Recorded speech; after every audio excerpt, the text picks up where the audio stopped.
boy. You know it's Friday, and that means it's the call-in show, something I look forward to every week because I always have fantastic guests on. One of them is to my right, and his name is Lawrence. Thank you very much for joining me, man. How are you doing, my friend? Yeah, hi, Aaron. Yeah, I'm still buzzing from the other night. I'm just, you know, I just still can't believe we beat the European Cup champions 3-0. I mean, it's just, I literally have to pinch myself. I've seen the goals over and over again, and it still hasn't sunk in with me. Yeah. Yeah, no. Do you know what? That's sort of how I felt walking out of the stadium. Do you know what I mean? I sort of had my mum's lodger with me because Darren smoked during the chat. Sadly, couldn't make it. So he sold a ticket to my Des lodger, who's a big Arsenal fan as well. And not because we don't like each other or don't talk to each other, but we almost didn't speak for like 5 minutes because both of us were walking out there thinking, Jesus Christ, has that just happened? So yeah, I totally get where you're coming from, bruv. Another one of my fantastic guests to start off with, of course, man, is just a regular man. He's everywhere, isn't he? It's our Shane Gooner, man. How you doing, brother? Yeah, well, good. I'm the same as Lawrence. Was still sort of. Well, I say I'm still buzzing off the result. I was buzzing off it, and then earlier today, then I went through Arteta's press conference, and I was just back to being in a bad mood again. It's just he's just printed out in me now.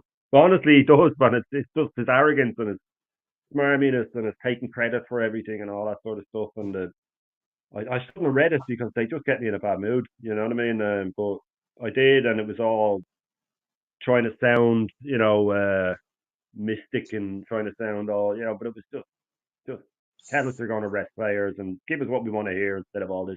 But that's just years of being let down by this club. But I still am. I feel great about it. And when I was talking to you in views earlier, I got that sort of we kept reiterating hypothetically if we get to the final, hypothetically, but you can't help but let it slip into your head. You can't. You're a football fan and that happens. But yeah, looking forward to getting into the points you have here and having a good these Friday nights. I'd be looking forward to them now, and I'm glad to be here. Yeah. No. There's something I very much look forward to these Friday things. You know what I mean? Because people can come in, they can have their say on a little bit. Do you know what I mean? We usually have a bit of Macy in there. Do you know what I mean? He always cheers me up and all the other boys, and also as well something that cheers me up massively on this Friday is the world class chat and all. World class chat like this gentleman here as well. Aces, big up, man. Like and subscribe as you enter, of course, man. Latest is great this year. I'm making it a habit. I'm usually pretty punctual, but I will try and sort that out. Jezza, the Godfather, man. How are you doing? Hope for your hopefully you're all doing well, my friend. And you had a lovely dinner last night, apparently. You know what I mean? Well deserved one with wifey. So that's all well and good, my friend. We will get into that, Aces. Yeah, absolutely, mate. We will be getting into that. Don't you worry about that. That will come up. And we might even see a bit of Oregon in a little bit. Old Down might pop his wonderful face on screen for a little bit for us. Joseph, big up, brother. How are you doing, man? Always a pleasure to see you in the chat. Yeah, big up to you. Yeah, and Dazza, like I said, he's my man. Sits next to me at the Emirates. Big up Aaron, the panel, legends, and the chat. Gavin, man, becoming a regular as well, and you always see you, bruv. AFC always, yeah. Shane Lawrence, big up, man. Yeah, big up to you, brother. Everyone's send us up, smash them likes up, yeah. Everyone's saying, listen, this is the love that we get, man. The community that we've got. That's what it's all about, man. That's what it's all about. We got Liam in the building. How you doing, bruv? Macy, how you doing, man? I'm sure you want to come on, yeah. I'll tell you. Let me lob the link in there because Shane, for some reason, Shane Macy does not have social medias. I know it's impossible for me to get him on from the start, but I like Macy. Let me get Macy on from the start. Let me put the link in the chat already, so you can come on, Macy, because you always bring a smile to my face. You're a funny fucker. I'll give you that. Right, I will be posting the link in there now, and if you give me 2 seconds, gentlemen, I will also pin it. So anyone wants to come on, as long as I recognise them, of course. Do you know what I mean? And you're not just a randomer. Or if I see you're at the back at the stage and you're acting a little shady, not like Slim, but you get what I'm saying. Then you're not gonna get on. Smash the like, share, man. 100%. Yeah, possibly. Yeah, I hope you can come on, brother. Yeah, hello, Jezza. Yeah, that's it, Jezza. Yeah. Oh, my main man Lee, with the yellow box. You'll be pleased to know, Lee, I've finished with your angle grinder and the yellow box, aka the transformer. Thank you very much. I'll drop it to you. If you want my assist, come in double Andy. Thank you very much. And absolutely always reiterating something. Absolutely. We have the best community on YouTube. Boy, it's absolutely double fucking tick, son. Got the Villa fan. How you doing? I'm a Villa fan. We have your former manager. How are you? Yeah, not too bad. How was things last night? Or the night before? Was it Wednesday? Do you know what I mean? What do you think? Do you reckon you'll be able to come back from it? I reckon you could at Villa Park. Get a little cheeky early goal. Do you know what I mean? I think so. Yeah. Emery's got it in his locker, isn't he? Let's get it right. Emery's his Yeah. locker. You wouldn't be too surprised if he snuck something in there. But big up Villa fan, man. All good. And I hope you're the same as well. Just a little criticism, Jane. Your audio needs turning up. Mine. Positive feedback, not criticism. We call that positive feedback. We'll be on at 8ish. We got gun down jumping on. That's all good. Yeah, you're more than welcome at 8. So while you sort out your mic there, we've got a little bit of one of these.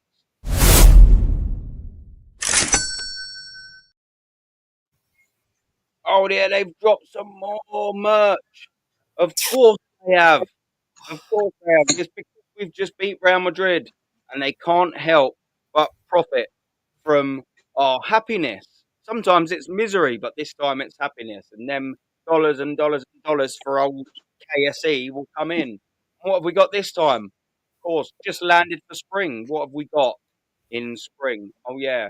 We've got Arsenal Adidas Golf. Oh, yeah. See it, spring now. Golf texture polo shirt, 54 quid. Nope. We've got this 54 quid. Do you know what I mean? You want to go a bit of camouflage? It's 45 quid. If you're a chick now, you can do it for £31.50. You can get that new merch now because we beat Real Madrid. If you're a chick golfer, you know, I'll tell you what, she's pretty tidy as well. To be fair, that would look a little bit better on my bedroom floor. But you know, anyhow, then we got a hoodie now. I've got to get that hat. Jeez. Yeah. What hat? This one. Yeah, I've just got to get that. I'll tell you what, Lawrence. That hat is a bit of you, isn't it, mate? Oh, that is a bit of you. Do you know that what? says I'm me. not gonna lie. When I looked at Adidas Golf Bucket Hat by Arsenal at £22.50, I instantly thought that's for Lawrence's fucking nut. That is. He'll look spectacular with that on. What about some shorts for £58.50? Oh yeah, £58.50 for some shorts. You can get the look like me if you're like me, even though it's spring now. I never wear trousers. So for 63 quid and for 58, you know what I mean? What's that? 121.50 is it? 122.50? Whatever, either. Yeah, you could get the look, the golf look. And I'll tell you what, add another £22.50 on it, and you can look like Lawrence. Look with a bucket hat on there. Erin, my birthday's in June, so you know you can get me that. Well, I'll tell you, if you pay the postage and you know I'm having a good month in June, you know I'll send it. I'll send it, and I want a double thumbs up like in between us. Oh, friend. Yeah, no, big up, man. What about the £58.50? I can see you in a pair of these and all, Lawrence. What we saying? Yeah, that'd be perfect for the beach, mate. I mean, I'm not too far from the beach. Perfect. Yeah, mate. This is what we're doing. Yeah, sorry, I've got in the chat there. It's absolutely ridiculous. This is where the club's fleecing you all, gentlemen. Look at me, I can't press right. Fleecing you. Or you could look like an urban purist still. A pure bellend. An urban pure bellend. Look at the prices on it. You can look like this chick, £58.50. Look at her. She don't even fucking want to wear it, does she? It's miserable. I mean, I don't know why they've put her in a triple XL either, to be fair. I mean, what are we doing here? Maybe, what we doing here? This is what the club's doing to you all, people. I have to start it with this. What the club's doing to you. Do you know what? The hoodie ain't even the worst hoodie in the world. Like, I don't mind simplistic, but, you know, for 63 quid, I mean, it's not really a bit of me. And to be fair, I'd have to wear it with them shorts, and I'm not spending 120 quid on that. And I can't play golf. But if you do play golf, everyone, there you go. Look like this camouflage piece of shit. 45 quid. Oi, oi. Come on. That's what you want to do. Want to blend in with the pitch? There you go. Look no further. Arsenal have I got tell you, you covered. I tell you what, Aaron. If you go back to that picture of the hat, the Oh, look on bollocks. that He took it bloke's off. face tells you he's not too thrilled about it He himself. took it off. Of course he don't. He don't want to be here. Why would you? Do you know what I mean? That's got to be one of the things. Like at the end of the day, you're being paid, but also in the same thing, you got to go there and be like, why the fuck have I got to wear this? I mean, look, he's just there like that. Oh, for fuck's sake, I look like a right knobhead in this hat, don't I? Do you know what I mean? Yeah. And he Yeah. does, but you wouldn't, Lawrence. You wouldn't. I'm looking. I'm back Oh, on cam now, and I'm looking, and I'm thinking, do you know what would complete that picture to the right hand side is a fucking bucket hat. He's got a hat day. We gotta get him. I'm gonna petition for Lawrence with a bucket hat. yeah, That's definite. it. It Go has on. to happen. It has to happen. Get a Put my, bucket out on that nut, son. Macy, how you I doing? tell you, I tell, I tell, I tell you Go on, what, Aaron. Have a Go poll. on. Have a poll. See if people think I should have that bucket hat. Yeah, do you know what? I will do. I'll do just before I bring in Macy. I also want to say a definite big up to Waffle.tv. It's funny because I went on his stream. I was watching his stream earlier, and then we are just having a little chat. Literally 10, 15 minutes before I come on in. I asked him if I could come on just for 5, 10 minutes because we were having a good old chat. And it turns out we know a few people. We don't even live too far away. And we will be doing a show together. He's a fantastic geezer, knows his Arsenal stuff. So people, go and give Waffle.tv some support. The community's mad for it. He's fucking mad for it. He is an absolute geezer, and he deserves the likes, and he deserves the subs as well, man. So come on, what we're doing here, Waffle.tv. Let's get going over there and let's get subscribing. What a lovely geezer. See, what are you doing, man? Yeah, Whatever you say next is going to bring a smile to my face. So hit me. yeah. Big up, Aaron. Great to be on your show again. Got my water bottle, the prime Logan Paul water bottle that he always drinks with him. So yeah, great to be on your show again. And yet again, Arsenal wheel up. The merch still continues. This is getting a bit too much now, Aaron. I'm happy Yeah. we beat Real. I was happy we beat Real Madrid because we should be like competing with them because do you remember years ago Ivan Gazidis said that we moved to the Emirates Stadium to compete with the likes of Bayern Munich and Real Madrid. Well, fast forward now, we beat Real Madrid. So Yep.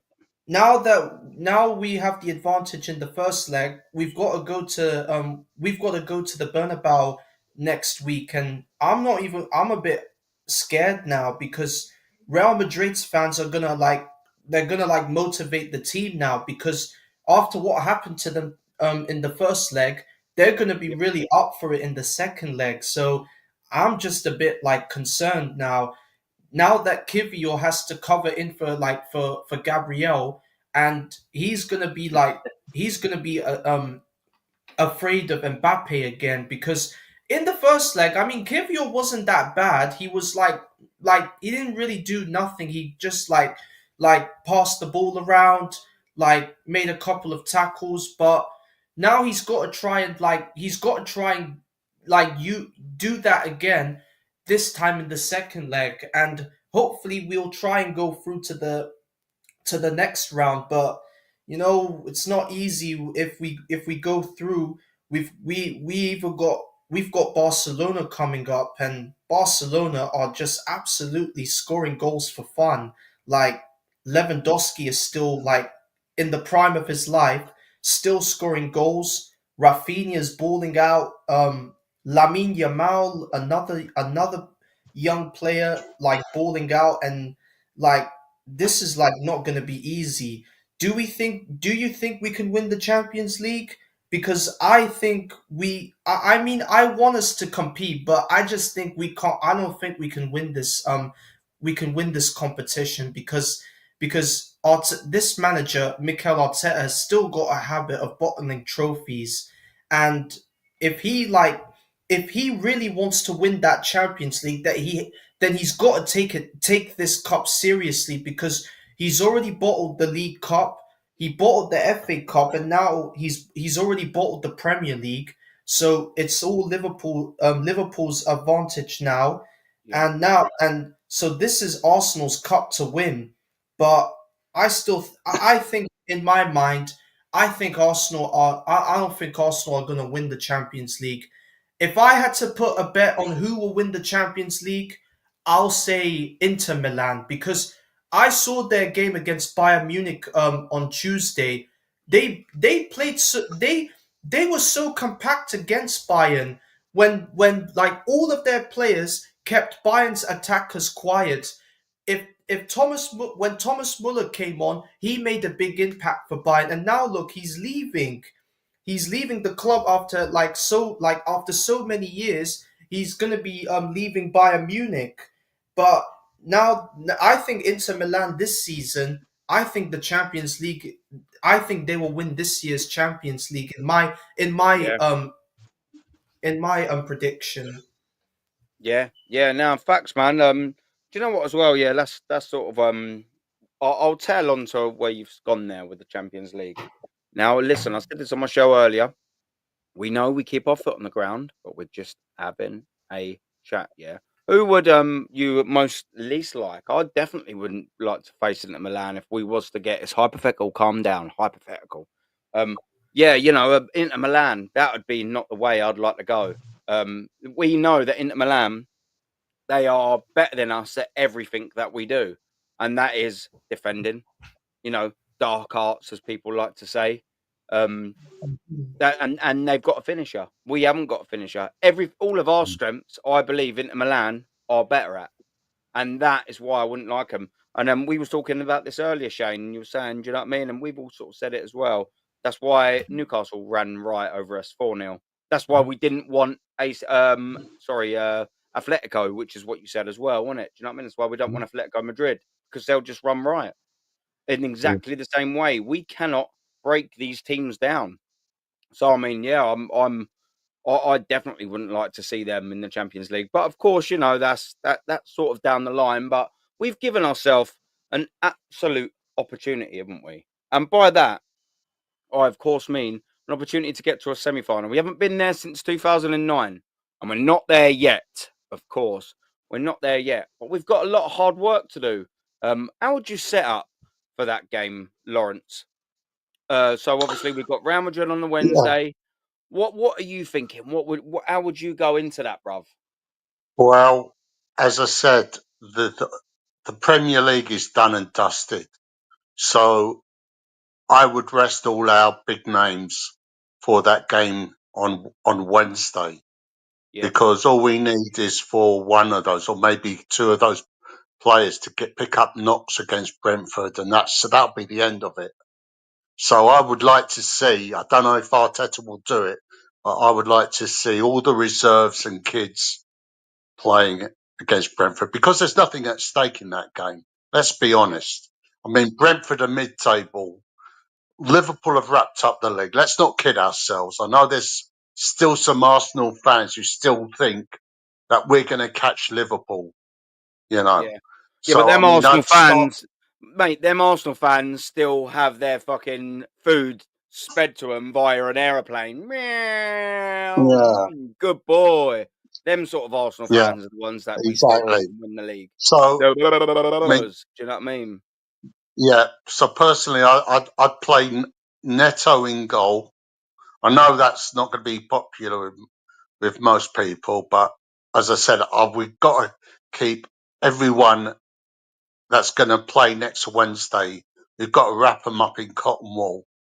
I'd play Neto in goal, Ben White at right back. We've got no option because we've got no cover in central defence, so we've got to play Saliba and Kivior.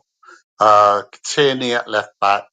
Yeah, midfield, Jorginho, Odegaard, and God, who was the other one? I've slipped my mind. Jorginho, Odegaard. You need that bucket hat to keep all of them thoughts in, don't you? I know. Zinchenko. Yeah, that's the one. Yeah, he's got to play. Yeah. Yeah, and then up front, you Trossard on the left, Sterling in the middle, and Waneri on the right.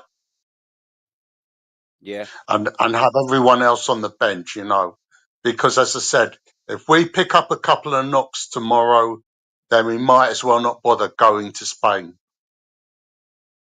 I mean, whether Arteta does that is another thing. But if that was me, I'd do that. Yeah. Now, facts. Joe, how you doing, brother? I'll take this question. Question to Aaron, Lawrence, Shane, Macy. What do you make of Top Gunners like a gal? And he is top. Like, he is top, isn't he? I mean, he's elite level. He's chief Top Gunner, putting on YouTube posts about winning Champions League, being kind of overconfident. Do you know what, my man? Do you know I've had this out with a couple of Top Gunners recently, and for some reason they seem to think that we're going to be devastated if we get to the Champions League final. One particular, very well-known, popular YouTuber, you may have seen on Northside's clips or not, do you know what I mean? Because I'll be there mudding him. Was slamming it in my face, basically going, "Oh yeah, what you gonna do? What you gonna do if you get to that final? Yeah. What you saying?" And I was like, "Bro, I'll be in Germany, mate. I will be in Germany, son. Don't you worry about that. What do you mean? What am I gonna do? What am I gonna do if Arsenal win the Champions League? I'll tell you what I'll do. I'll be about fucking 15 pints deep, hopefully with a couple of hoes either side of my fucking arm." And I'll be holding them fucking silverware, son. That's what I'll be doing. Don't you worry about that. These Arsenal fans, mate, they're a little bit of they're a little bit funny, mate. They bank on all of their eggs, yeah, and they put it all in this one massive basket. This one massive basket of delusion. An absolute fucking basket of delusion, by the way. And basically, they think that we're going to be hurt if they get one thing right. If they win the Champions League, oh, yeah, we told you so. Yeah, well, we want that. This is what they don't understand. Yeah. It's not that we've got our, like an armor or anything like that around us. But when we speak honestly, like they don't, because what they do is they narrative spin. And they will protect their narrative. So there's a little colony of these mongs, yeah? And they all have the same sort of ideas and the same things like that. The problem is with that is if one of them goes outside their little Hmong colony, then they'll be ousted. So you've got to play along with the narrative. My family are like it. I don't speak to the vast majority of my family because they're raging idiots. They're absolute idiots. And the thing is with them is why I don't get on with them is they're exactly the same. If one of them breaks the mold, then that's it. They're ousted. So they just play along with their own little game. Their own little bubble of delusion is what I call it. It is. That's why I'm so used to these Top Gooners, because I've grown up, unfortunately, with it for 35 years. They're all morons. But they seem to think for one reason or another that them being proven right about, this manager will absolutely hurt us. No, it won't, because I want Arsenal to succeed. Whereas for us, when we look at it, with our real brains, not in what I call little princess syndrome mode, because that's what it is. Little princess syndrome mode. I'll explain what I mean by that, ladies and gentlemen. Little princess syndrome mode is if you grow up size 8, you've got half decent sized tits, a big batty, and you've got a pretty face, life is fucking easy for you. It's very fucking easy for you. You go outside, oh, it's snowing, you do a little twirl, there's glitters and sparkles, the unicorns are fucking running across, everything's majestic, it's so pretty and glorious. That's what Top Gooners live like in their minds. It's madness. Unfortunately for us, the ones with a real head on, on planet Earth, where that doesn't actually happen, we see it as it is, Joseph. We see it as it is.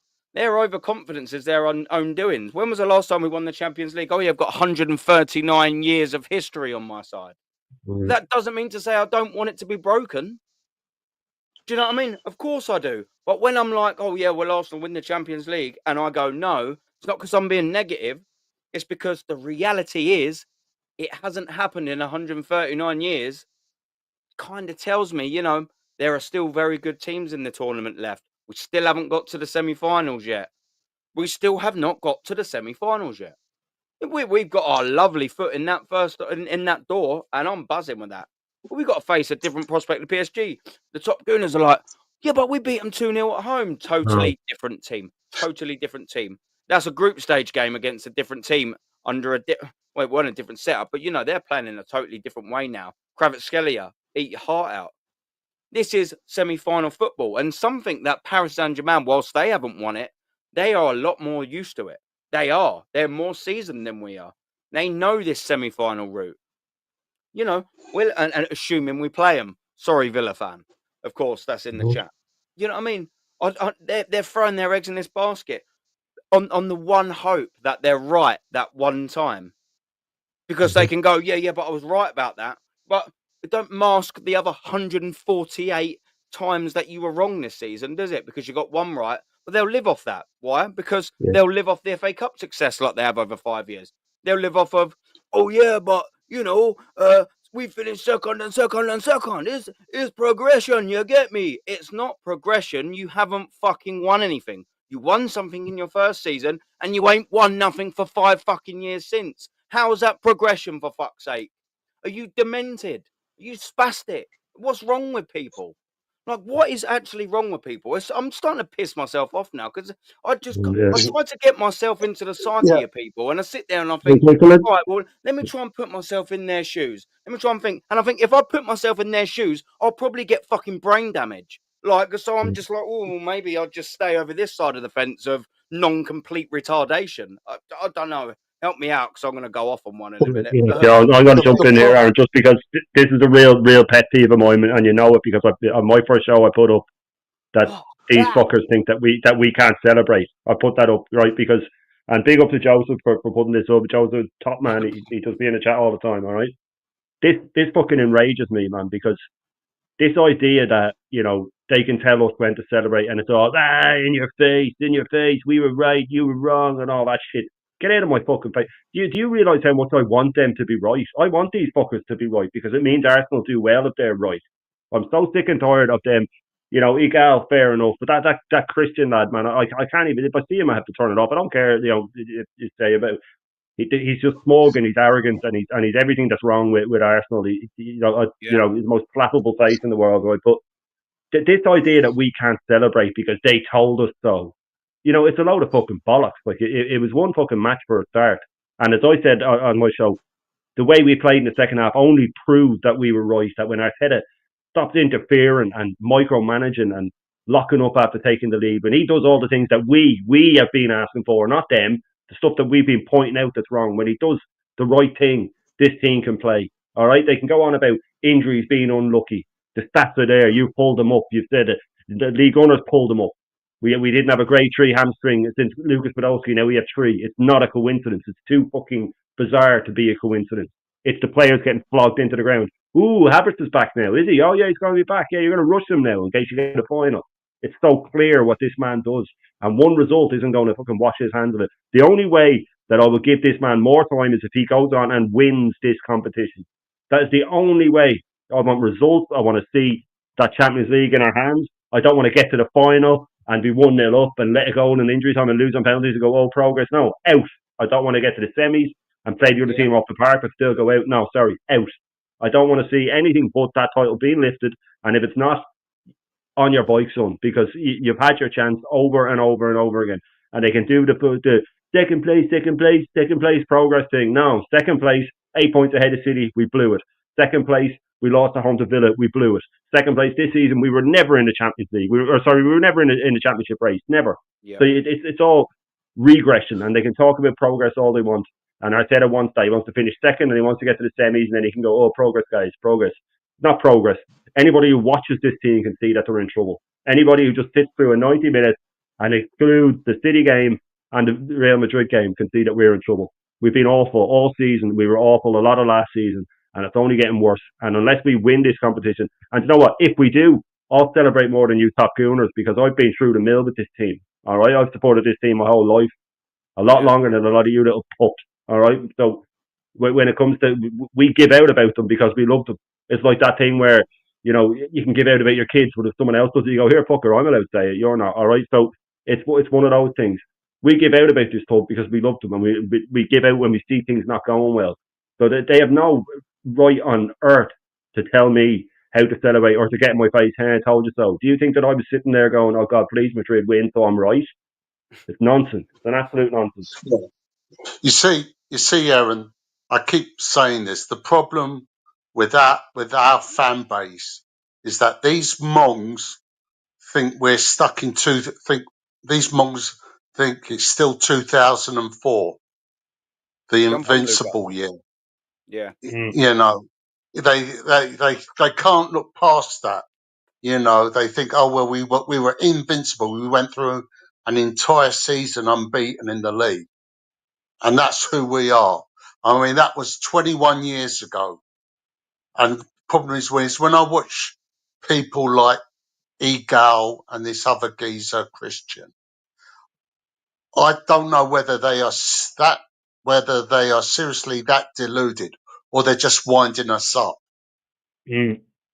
You know, I thought Ty was the only one that would acted like this, but there are others, you know, like Egal and this Christian geezer, and there are others that I see on AFTV that act in the same manner, right? And I know I keep saying this, right? That this club next year is going to be 140 years old. Yep. This club was not founded by Mikel Arteta in Yeah, 2019. thank you. Yeah. It was not founded by Arsene Wenger in 1996, as these retards seem to think. There was an Arsenal before they came along. You know, Herbert Chapman was the original. You know, he's the one that put Arsenal's name on the map. Yep. He was the one who decided to change the Those name early of the 30s, mate, isn't it? local. Yeah. But he was the one that decided to change the name of the tube station from Gillespie Road to Arsenal, right? He was the first one to have numbers put on the back of players' shirts. Yeah. He was the one who wanted to have floodlights installed. You know, people The forget. white on the sleeves, he did that as well, Lawrence. He put the white on the sleeves as well. Yeah, he was the That one that was unseen before.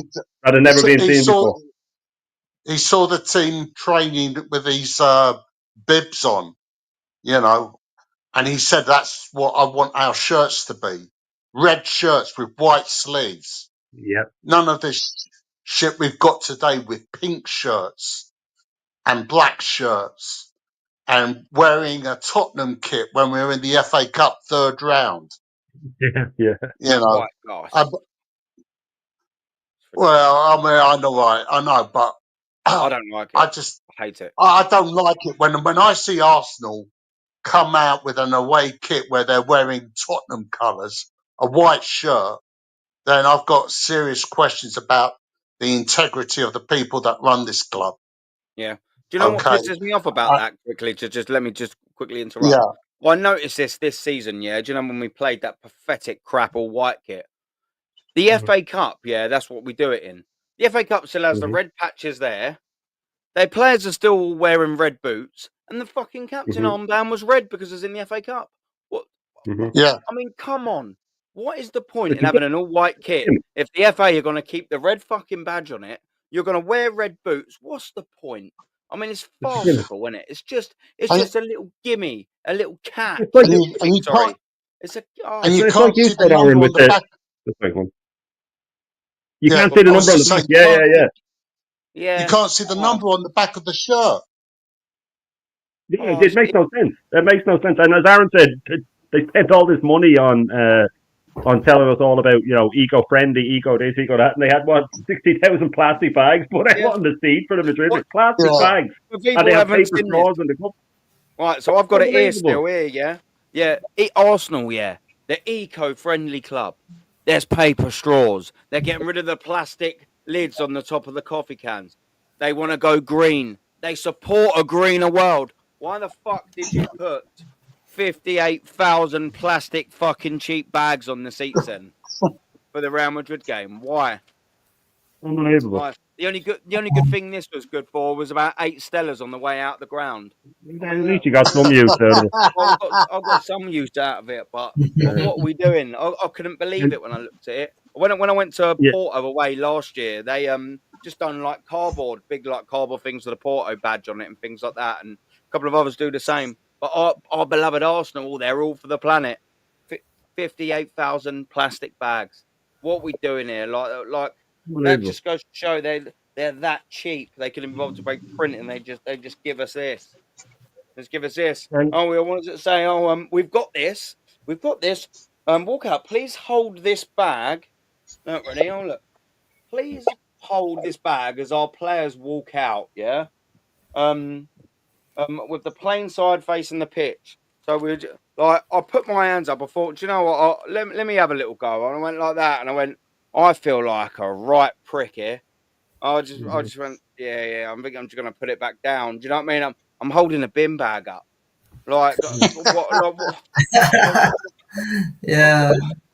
what we doing here, man? Do you know what I mean? But it's like, well, I don't know. that's The club's Arsenal though, and it shows how much they've changed. And I'm glad Lawrence brought up Herbert Chapman. You know what I mean? yeah, Because the difference at Arsenal to now, and I'll finish the Herbert Chapman thing on this because I don't like putting his name in the same sentence as Mikel Arteta because it's like sacrilege, right? Because it's Herbert yeah, Chapman we're talking about. But we were naming off all the amazing things we did.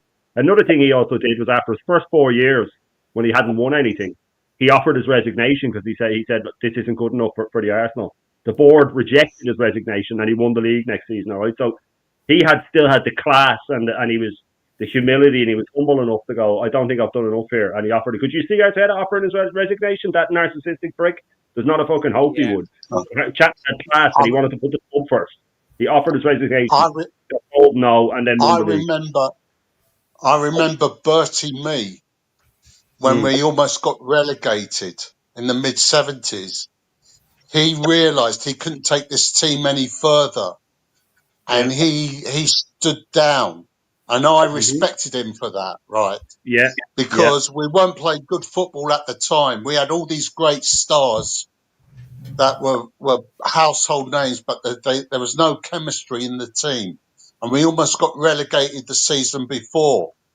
Yeah.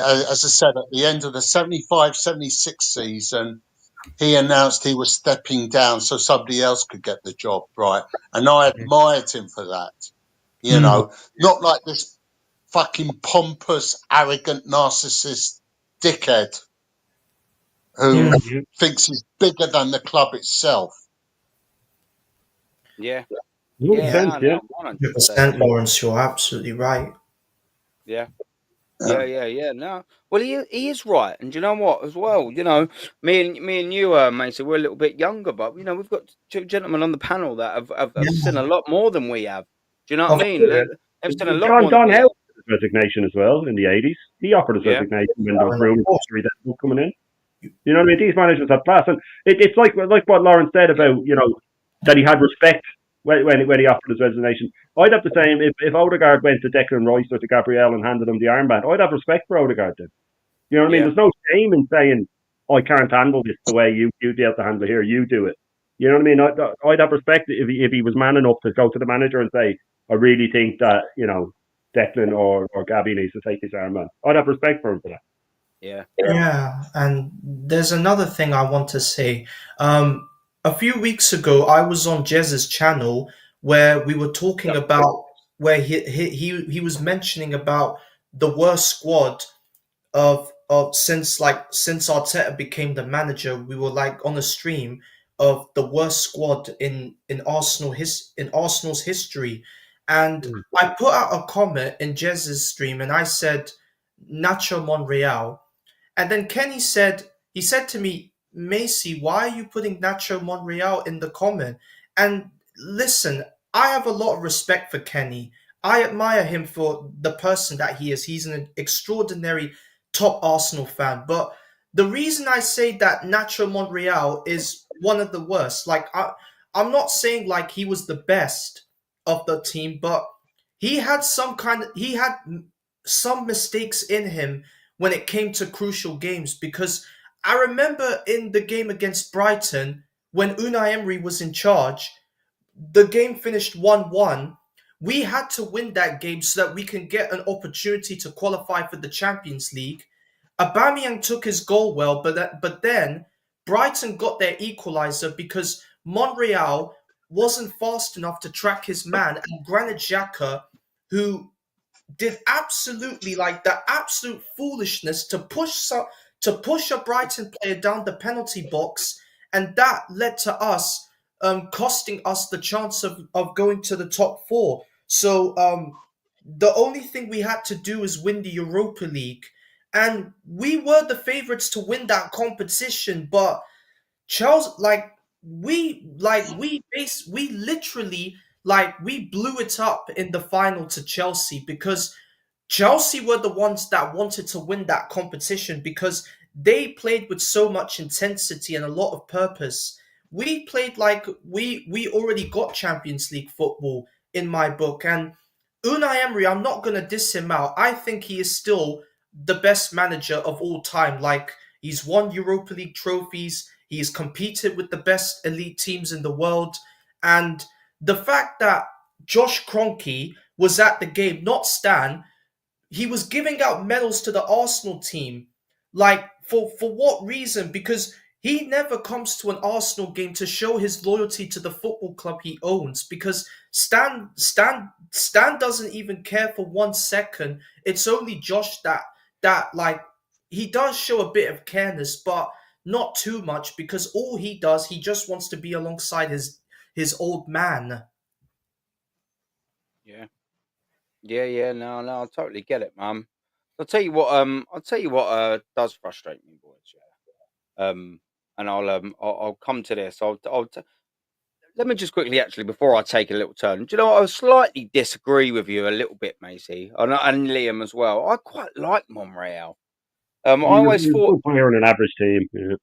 yeah, yeah. But I see where you're coming from. I do. Honestly, I do know exactly where you're coming from. I don't totally disagree with you. I thought he was, for that team. I thought he was quite a solid left back. To be fair, like maybe not the left back that we've seen at the time. Do you know what I mean? But for a 7 million signing in January from Malaga, I thought he was. I thought he was reasonably sort of solid. You know, Yeah. I don't know what your boys' sort of thoughts on there, but I don't know. Like, to put it in the worst one, I think so a little harsh. Look, we've all got different opinions. We don't have to agree with each other. But look, guess what, people? On this side of the fence, we're respectful when we disagree with each other. Yeah, that's how easy it is, top gooners. We don't have to be petty, silly. We can just go, I don't really particularly agree. And they go, I see your point. Nice on this side of the fence, top gooners. Trust me, when you got your head screwed up.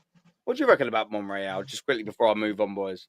Shame. I thought he was all right. Yeah, he was in a terrible team, and I agree with Macy that he seemed to, he'd have sort of clangers when at the time when he didn't want them to, but he scored. Did he score against United though in that FA Cup game when we knocked them out at Old Trafford when Welbeck scored? I think Monreal got the first. Welbeck scored and Monreal got the first. And he was being played as centre back a lot as well, and he was. I'd take him now as in cover. I wouldn't want him starting or anything like that, but but I think Liam put up Wiltor in the chat as a player. He put up as one of the worst. I didn't mind Wiltor. The Boat League gunner. Amen. No, but like that, Wiltor was a hero, man, an absolute hero. He was frustrating. He was frustrating at times, but he had his moments. He did, and like that's it. Like you said, we're all respectful. We all have our.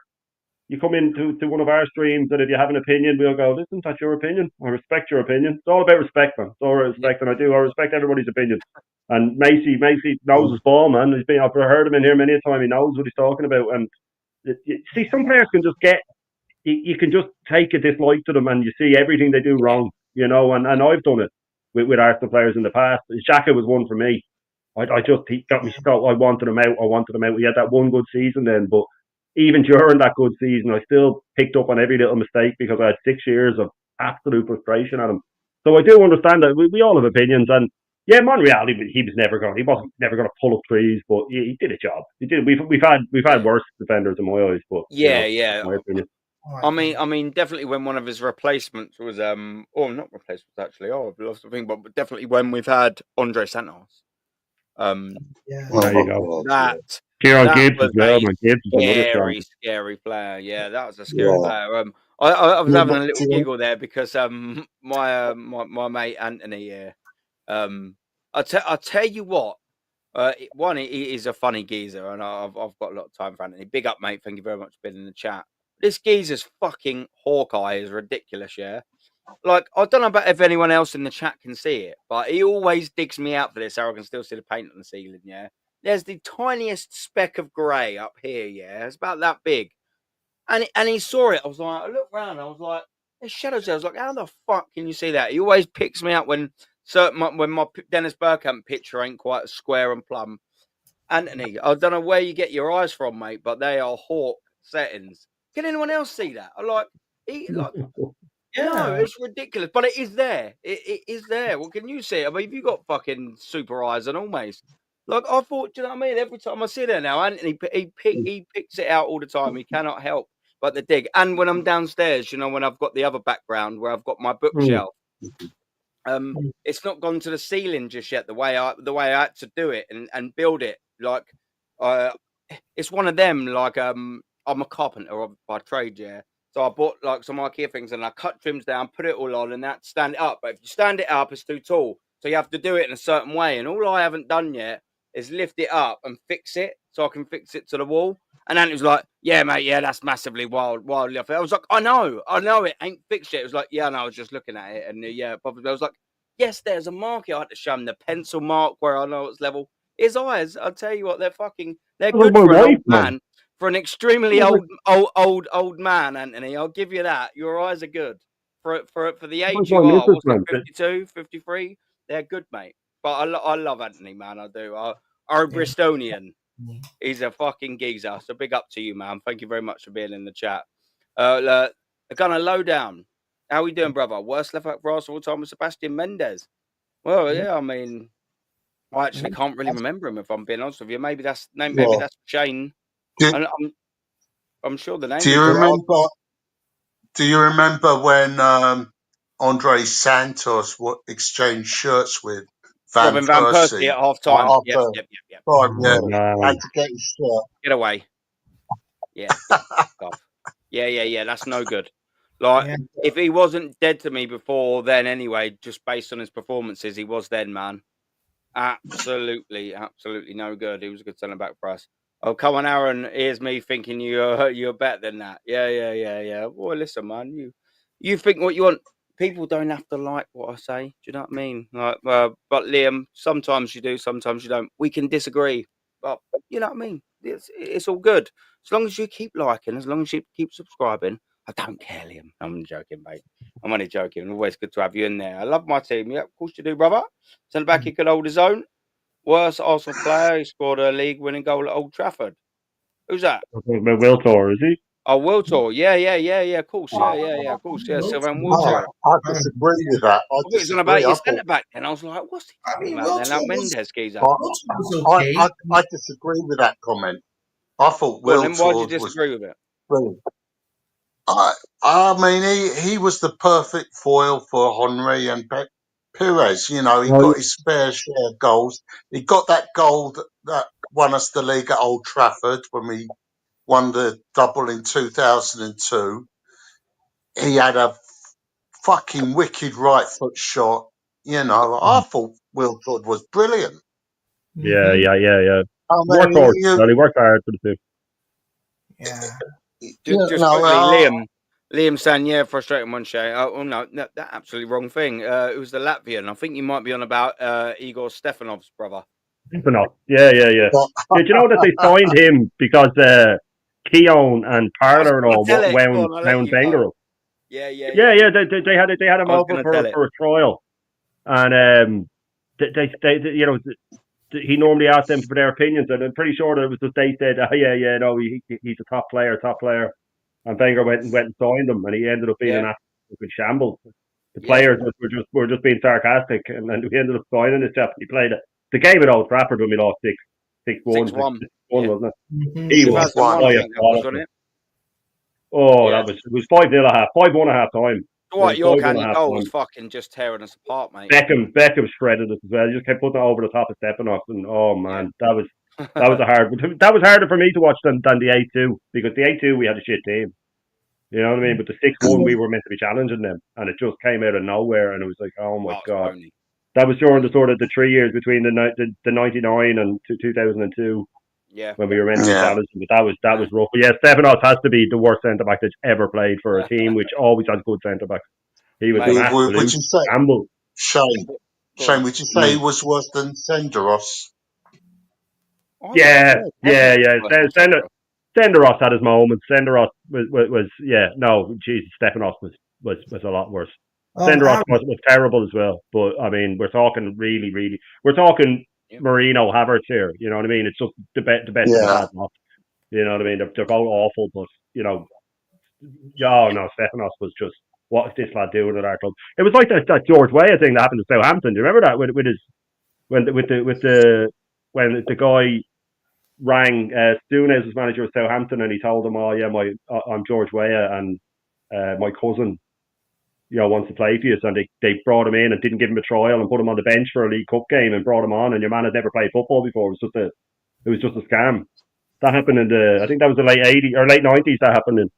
So George Souness, brought on some guy who was just an actor pretending to be a footballer, and he had to take him off a few minutes later. The lad never kicked the ball before.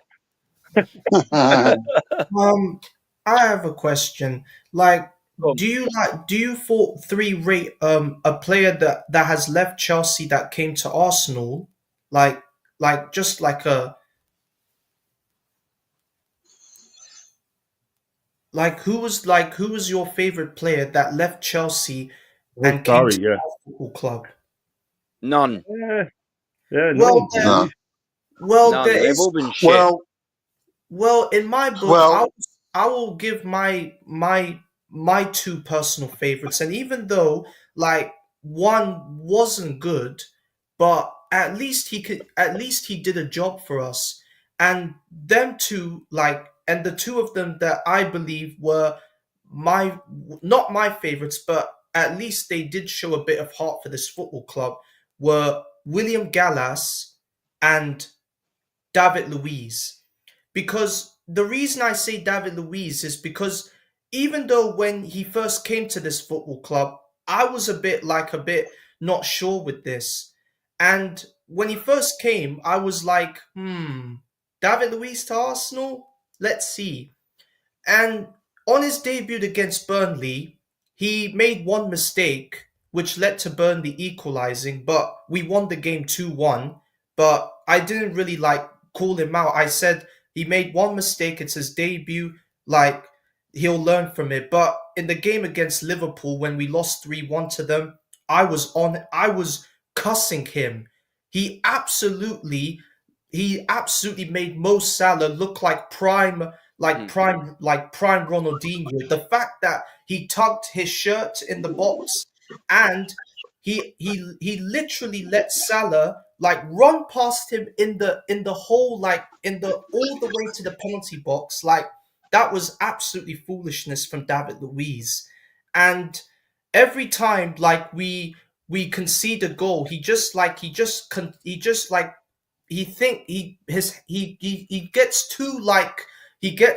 too lightheaded because of the fact that he can't head the ball, he can't make a tackle, and he can't run for his life. But when Arteta came to the football club as manager, David Luiz still made a lot of mistakes, like the 2-2 draw to Chelsea where he got sent off, and then the 3-0 defeat to Man City where he got sent off and he let Sterling score, and he let Sterling run past him and score. But in the FA Cup against Man City and the final against Chelsea, he was on it. He absolutely kept City's whole attack not a problem. And he was and I was giving him a lot of stick since he came, but he really made a difference coming to Arsenal. So like I think in my mind, David Luiz like is not the best, but at least he did show a bit of hunger for this football club. He's meant to be Yeah, good well, in the dressing room as well, Lacey, David Luiz. I think he got that year extension that time because he was good around the young lads and stuff like that. But sorry, Lawrence, you were about to say something there? Yeah. Oh, yeah. yeah, Oh no. yeah. Yeah. I No. mean, I Sorry. was Oh, sorry. gonna, yeah. No, to answer Macy's question, there were two players who played for us. They didn't join us from Chelsea, but they were known as Chelsea legends. They went to other clubs before they signed for us. And I think Shane might remember these two players that I'm thinking of. Alan Hudson and John Yeah. Hollins. Oh Yes, yeah, yes, yes.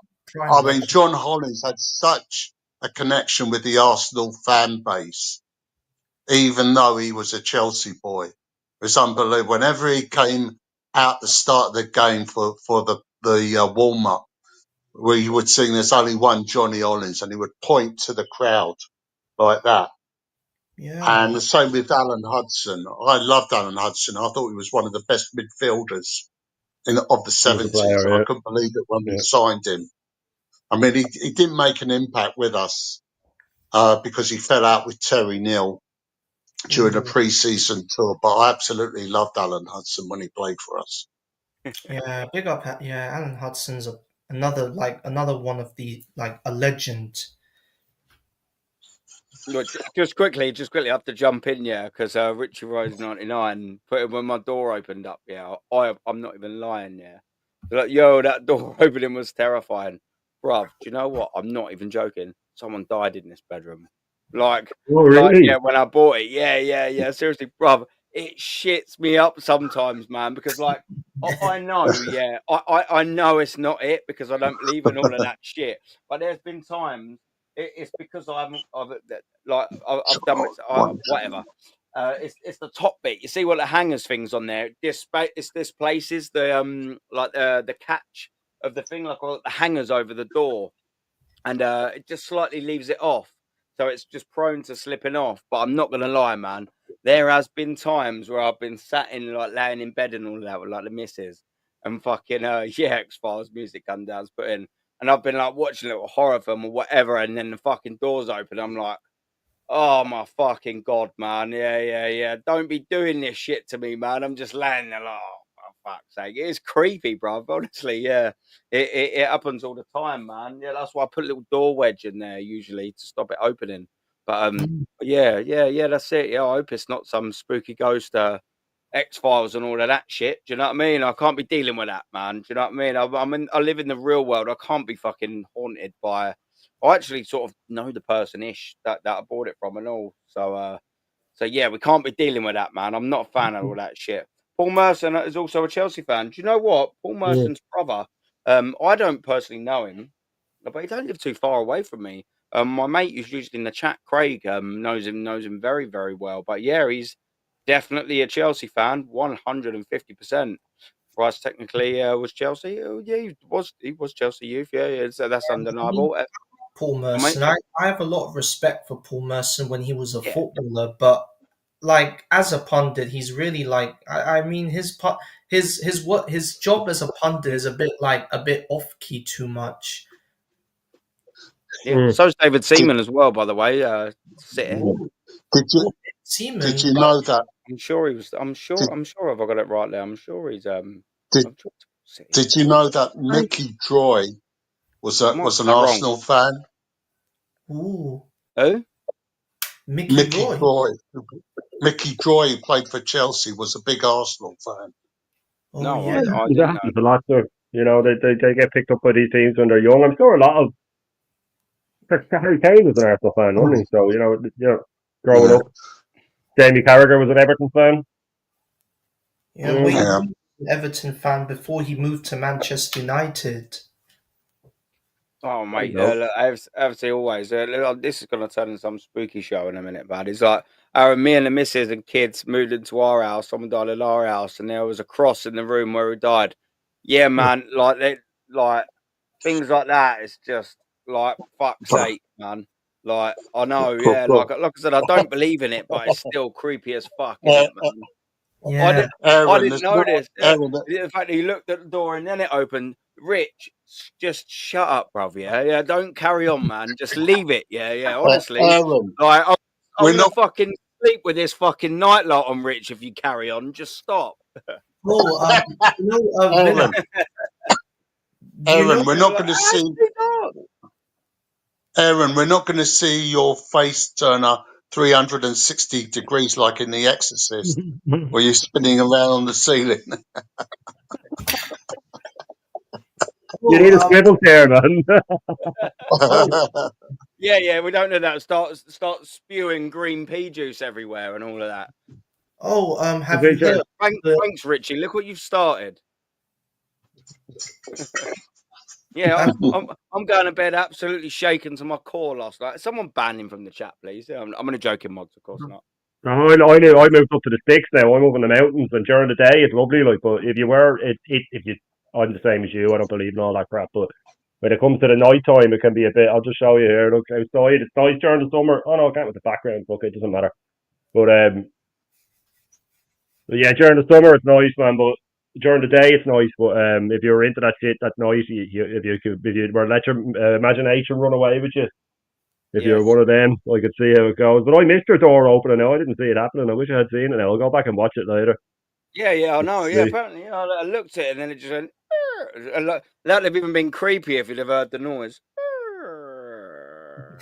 Just the giving slight little opening, yeah, and then all you hear is me Eh? going. activity. What was that all about? No, you're all good, man. I don't mind. Yeah. It's just if you leave me your email address and things like that, I'll send the therapy bill to you. Yeah, I'll invoice you. No problem. That's not for me, man. All that stuff. Yeah, I'll just blank it out. I can't be dealing with that. Can't be dealing with that. Yeah, come back. Yeah, Scary Movie 2. Yeah, that's facts, man. What's it saying? Yeah, we're an island. Where are you from? Is Kilkenny. Actually, yeah, that's actually a good point, Shane. I don't actually know where you're from. Well, Oh, yeah, I sorry, don't yeah, know no. where you're fucking from, but I don't know Yeah, where you're no, from. no, from Wicklow originally, but I live in Wexford now. So, yeah, Kilkenny's gorgeous, man. Absolutely gorgeous. Stag Central City, man. That's what that is. But, yeah, no, I'm in Wexford. I'm up in the mountains. But I lived in Wicklow, which is just south of Dublin, for my whole life. And then I moved to Wexford about 10 years ago. But, yeah, loving it, living up in the sticks. Cannot beat it. Recommend it to anybody. Get out of Yep. that city, man. Get some fresh air in your lungs. As I vape, I say that, but yeah. We've got a new geezer on. How you doing? You're on mute, bruv. What a start. Wow, You're on yeah, mute. talk Here he about a goes. start, right? Wagwan, brethren. K-Lo-K, what's the vibe, people? How you doing, man? So I'm doing solid, man. It's Friday.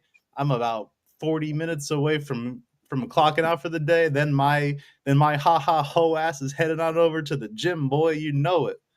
Yeah, boy. That's what we're saying. What? So what time is it where you're at, bruv? Because it sounds like you ain't in England. Correct. Yeah, it's just a 3:15 where I am here. Yep. So Eastern Standard Time, gang. Whereabouts is that, bruv? That'd be Pennsylvania, U.S. Oh, nice. We've got a gentleman here from Big LA.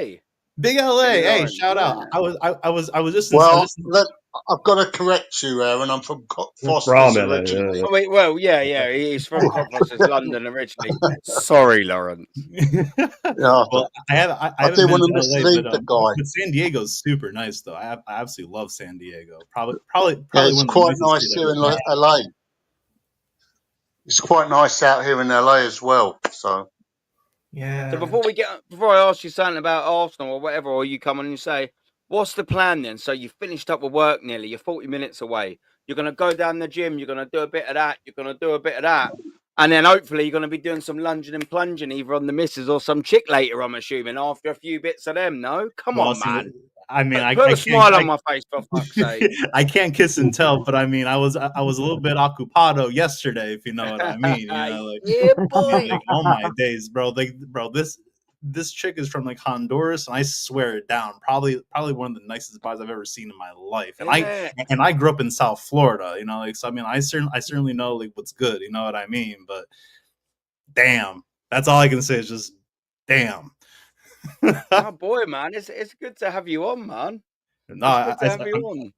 glad to be on. I mean, like, I'm not certainly as technologically and YouTube in depth as like as you and others, but I mean, like, Yeah. I've been seeing the ascension that you've been on, Aaron, and I gotta say, it's prominent. It's you can see it's visible, man. So shout out to you and everyone else, man. Don't stop making me blush now. The other geezer's making me shit scared with a fucking spooky door and shit, and now you're making me blush. No, listen, man. It's like I've always seen you, especially in all the other chats and that, and you're a funny fucker in the stuff you write. And I'm glad to have you on, man. But we do this every single Friday. The link will be in the chat, man. If you want to come on and just say your word about Arsenal, talk anything like that. Talk about the sexy. Was it not Colombian? What chick was she last? Honduran. I'm telling you, bro. She had. But I want to listen to this, bro. Bro, she had me tongue tied. That's all I'm gonna say. I mean, at first I thought I was dealing with some, like Mexicana, Colombiana type deal. Oh, no chance, bro. Not even a slim chance. It was wild. And yeah, I just dribbling like a top shooter. Oh, yeah, exactly. Oh man, I'm jealous now. Do you know what I mean? I might have to wrap the stream up now. Well, so when do the kids start? Yeah. I'm off out. Well, do you know what? Yeah. That's it. You know, while we're on that, man, I know we'll change it because we can't talk about this too much as an Arsenal podcast. But do you know what? I'm fortunate enough, like with Spooky Door, like the missus, she's good to go now. You see, so yeah, I'm gonna have a good evening tonight. Do you know what I'm saying? Yeah. You know, there's a certain time where you can't, and then they get over it after 3 or 4 days, and then they're good to go again. Yeah, that's women's shit. Do you know what I mean? So I'm going to be a very happy man when we finish this up. Do you know what I mean? Like, once we finish the stream, do you know what I mean? I'm going to give her the best 1.5 minutes of my life. I'm breaking records. Tripling your record. So years ago, like I had backpacked like through Spain and Italy, like after I finished undergrad, and when I was in Valencia, like I was just doing some like random walk, and I came across like this pub / restaurant. Like they weren't, they were just like on the verge of opening, but but the owner was outside and like sweeping, like the cobblestones, right out in front. And he saw me walk by. He's like, "Hey, ¿quieres la cena?" I'm like, "Sí, por supuesto." So he invited me in. Had a nice plate of a paella valenciana, which is like primarily like made with rabbit specifically, like from that region. And he gave me like gave me like the wine and dine, like 5-star course meal, and then he taught me a phrase that I'll never forget. Salud y el force de Canut. So salud, like means like to your health, but el force de Canut means and strength to your dick. It's all about the dick and balls with the Italians, isn't it? Hey, you fucking dick, you ball. They love all that. Todo siempre, amigo, todo siempre, Yeah, well, that's funny, man. That's funny. Look, I mean, these are conversations I love to have. I'd love to have this all day. I can talk about this shit. Yeah. I do have to move it on as much as I really, really don't want to, and I mean that. I want to talk about what we're talking about so bad. But listen, you come on. Thank you very much. Yeah, do you know what? I've been quite lucky. Dr. Seymour. What do we call you? Well, I mean, like, you can certainly call me, Seymour, Dr. Butts. I mean, Dr. Butts. That's what I was. Yeah. I mean, that's a little bit right. But as you can see, I was formerly Arsenal FC's chief proctologist. In case you don't know what a proctologist is, just wait until you're about 40 or 50, then you'll probably have a good idea of what that is. Wallop. And unfortunately, I was recently let go because I was part of the medical staff that was telling not to rush Saka in. But is what it is. They're going to they're gonna play with fire, and hopefully we're Yeah. not going to get burned. Yeah, it's a tricky one. Like, it's another thing as well because we was talking about top goodness at some stage today, and you mentioned about the Saka injury there, and I thought I'd sort of tie that in because when Bukayo Saka in the comeback, I didn't agree with it. I thought he should have been weighted, and it seems like he's in time managing to get to at least a little bit. He hasn't had a setback yet, but do you know what the annoying thing is? As top gooners seem to think this is a victory. And the reason why they think it's a victory is because when you're a victor of something, it means you're competing. Then that means that we're competing for. I hope he gets injured, and I hope he don't. Of course, I hope. There's no competition here. We're just going by when us Arsenal fans talk about injuries, and in particular with Saka, we're not going. No, we don't want Arsenal to be better. We don't want to. We just don't want to risk it. We, of course, we know that Bukayo Saka's our best player. I'm surprised it's not a shoulder injury because he's carried us for 5 years. That's just a fact. He's carried us for 5 years. Why wouldn't I want him fit? But when you're sort of going on the opinion of they'll go, yeah, well, you ain't a doctor. Like, well, one, neither are you. And two, we can only go by on what we've seen in the past. And that's what we all do. And I think everyone on this panel will just, whether it be anything, you go by history, what's most likely, what you've seen before. I've seen Michael Owen, one of the best players. I never forget it in 1998 when I was watching this in my bedroom, the World Cup. And I had a TV about this big, and the aerial was about this big, and the picture was just pathetic. Do you know what I mean? But I remember sitting there watching that Michael Owen goal against Argentina, and I was like, wow, man, like what a player. And that injury ruined him. Absolutely ruined him. The same injury as Saka. It's ruined a lot of players. Look at Reece James, niggle after niggle after niggle after niggle. It's never been that we didn't want Saka back. It's just that we didn't want to take the risk. And it doesn't matter. And this is what the top gooners don't get, boys. It doesn't matter whether it comes back to a bill of health. We all want him to have a good, clean bill of health. We all want him to play well and not get a setback. We just didn't want to risk it. We didn't want to risk it. Why is that a victory for them when we'd rather not roll the dice on a player's career? I don't understand that. What's your thoughts on that, Dr. Butts? So I think you hit a nail on the head. And so at least like for me personally, it's complete 100%. Well, I would say maybe 90% PTSD. Because we can certainly look at players like Owen or Sane. But honestly, I personally don't have to look even as far as outside of the club because I have seen so many highly regarded talents see their careers, completely fall by the wayside because of injuries, whether it had been Eduardo, whether it had been Abu Dhabi, whether it had been Wilshere, Aaron Ramsey, Oxlade Chamberlain. We're talking about a very wide range of players. Sandy Cazorla, he was what a shame. He was quality, but he was severely hampered by injury. So so when I see us like trying to rush back a player who is undoubtedly our best attacking player going forward, a lot of it concerns me is that they're just trying to see out short-term gains for potential long-term injuries. And and much like yourself, I don't want to see Saka injured. I want to see Saka on the field because we are undoubtedly a much better team with him on the pitch.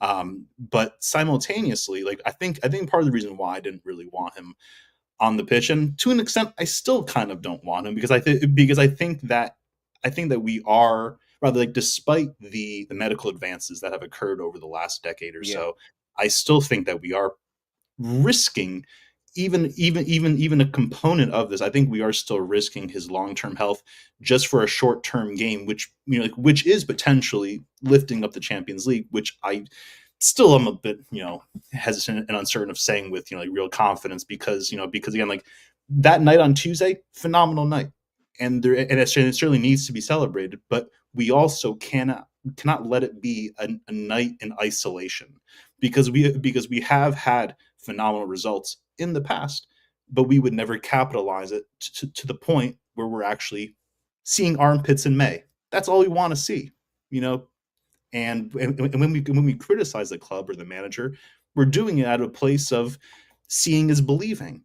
We don't buy into the same jargon and propaganda, like about, like, oh, about how much progress we're making, as like as incremental and infinitesimal as it is. Like like we need to see success. Like if we want to, if we want to keep our best players here, we need to see lifting trophies. Yeah. So with Saka, like I am very concerned. But if the medical team deems him fit, if everyone if everyone deems him fit, then can't really argue against that. But they also need to know the ramifications. Like if something does go wrong, and I think personally, and I'll end on this. Like, I kind of wanted to see the team do it on their own without Saka, because to your point, like Saka has had the pleasure or displeasure, depends on how you see it, of carrying this team over the last however many years. And I think it would have been great for Saka to see his own teammates pick up the slack while he wasn't able to be on the pitch, as a way to even tell himself that, okay, well, maybe this is a project that I do want to continue staying at for the longevity in the future, because I have teammates here that are willing to do the hard work when I'm not there. Yeah. Do you know what? There's a point that I have to jump in on there, because one, fact after fact after fact. Two, that's why we're so disappointed about Odegaard, mate. Because and it was one of the last points you made there about his team stepping in for him. Why didn't Odegaard, as captain of this football club, do that job for Bukayo Saka? Because people say, and I had this out, I'd done this last week or the week before, or Charlie Boy Watts, I had a little back and forth with him. And I said, why is he not stepping up? Why does he need his mate? Everyone's saying, oh, Odegaard misses his mate Saka. I'm sorry. In 2002, Robert Pires was injured. Do you know what I mean? Yeah. We went to Old Trafford without Dennis Bergkamp and Thierry Henry. Like, Freddie Ljungberg weren't missing their mate when we won 1-0. Like, what we doing here? We had better players. And the fact that in that period, we relied on Ethan Nwaneri in that little period there to step up more than Odegaard is absolutely embarrassing, isn't it, mate? Like, it's shocking.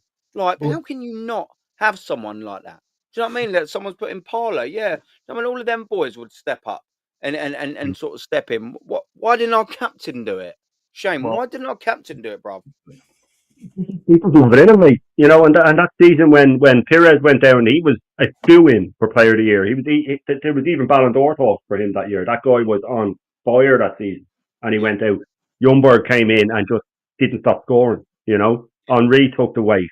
In a way, Saliba showed Odegaard what to do against Madrid, where he did 1.5 man's work and let Kivior do half a man's work, which was his full capacity. He was talking to him. He babysat him, and he got him through the game, and he stood up, man, like a man. He stood up like a man, and he went, okay, we're short. But it's funny, like, you think that a professional player, that situation would excite them in a weird way. Now I can I'll do this for my club. I'll do it for the badge. I'm going to step up. But he hid, and to me that's a sign of a coward. I'm sorry, that's a sign of a coward when it gets tough and they hide, when they disappear. Because Saka stood up when Odegaard was out. Saka was immense while Odegaard was out. And this whole, he needs his friend and he needs his, what is he? Is he going to kindergarten? Is he going to play school? He needs his friend. He can't go without his friend. He needs to man up, and he needs to take, like you said, take responsibility. And the thing with him is, with Odegaard, right? He could get a lot of the weight off his back if it's just even twice in a game. If he just unleashed one from long range, right? And even if it hits bar, goes wide, keeper saves it, we get frustrated when he's got a chance to shoot and he takes another touch, and then flicks it back, and he does it over and over again. And it's just that goes for the whole team. When Arteta's coming out every press conference and saying we need the crowd, before the game, we need the crowd. And I'm a big believer of, the people going to those matches, they pay a lot of money. You're dropping $1.5 a year, Aaron, to see the team.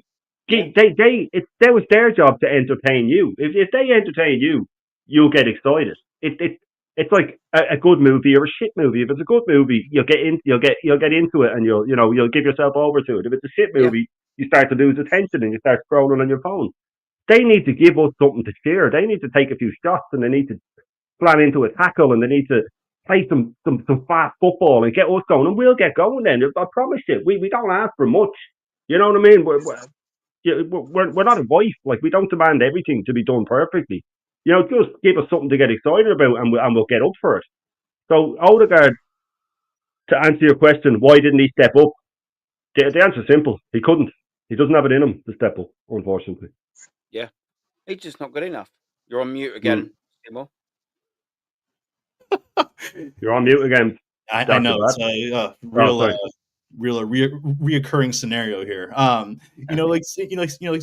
To your point, like, we are seeing exactly why. Well, we are currently, and we have been seeing why Real Madrid got rid of Odegaard. And even furthermore, the year that they sold Odegaard was the year that Dani Ceballos went back there, and he's been there ever since, and he's won 2 Champions League and two league titles since then. It's just a constant reaffirmation. But this year has really been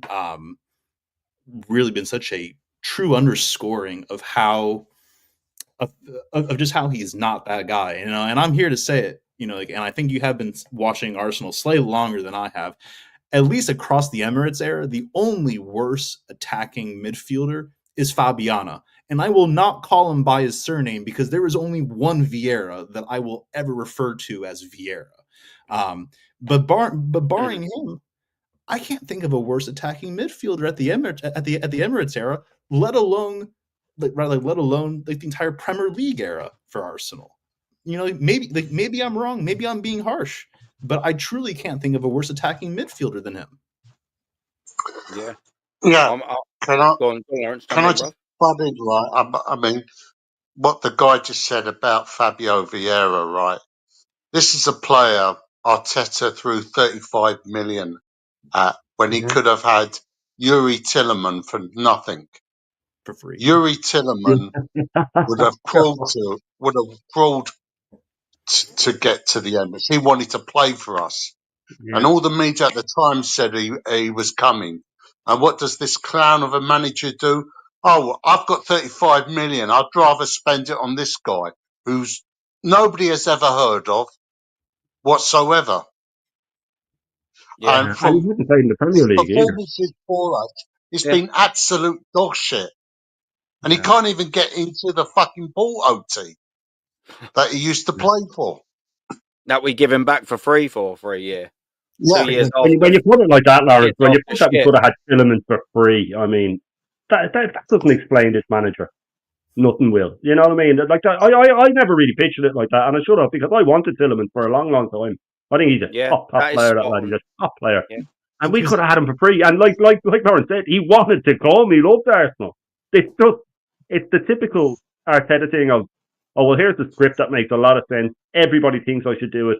You know what? I'm going to do the opposite just to prove that I'm in charge. I mean, that like I'm a genius because I'm a genius. I can see what people can't.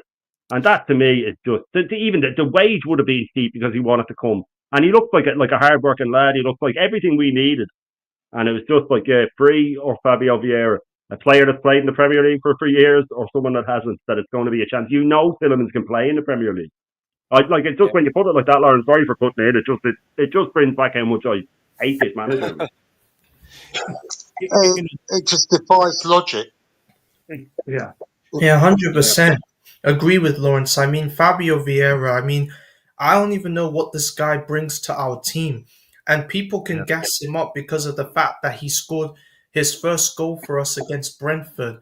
That was the only good thing he did.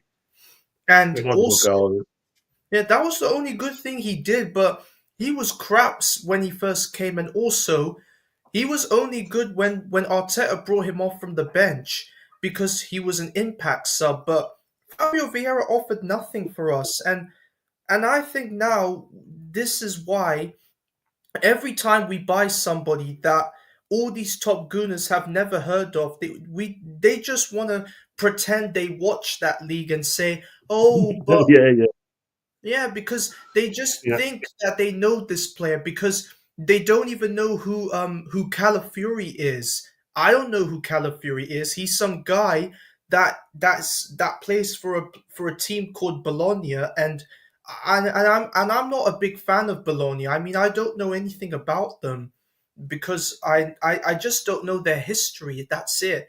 And the fact that we bought him just absolutely sums it all up because all these top gooners think that they watch other leagues from other like countries, and they just want to like dress it up, saying, "Oh, Calafiori is the upcoming of Maldini with that hairstyle."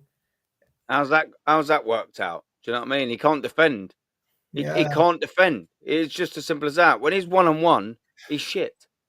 He's shit. Absolutely shit. Do you know why? Because he can't fucking defend 1-on-1. Andres Santos is better at him 1-on-1 than Calafiori is. He's definitely no Maldini. What are we doing here, man? It's ridiculous.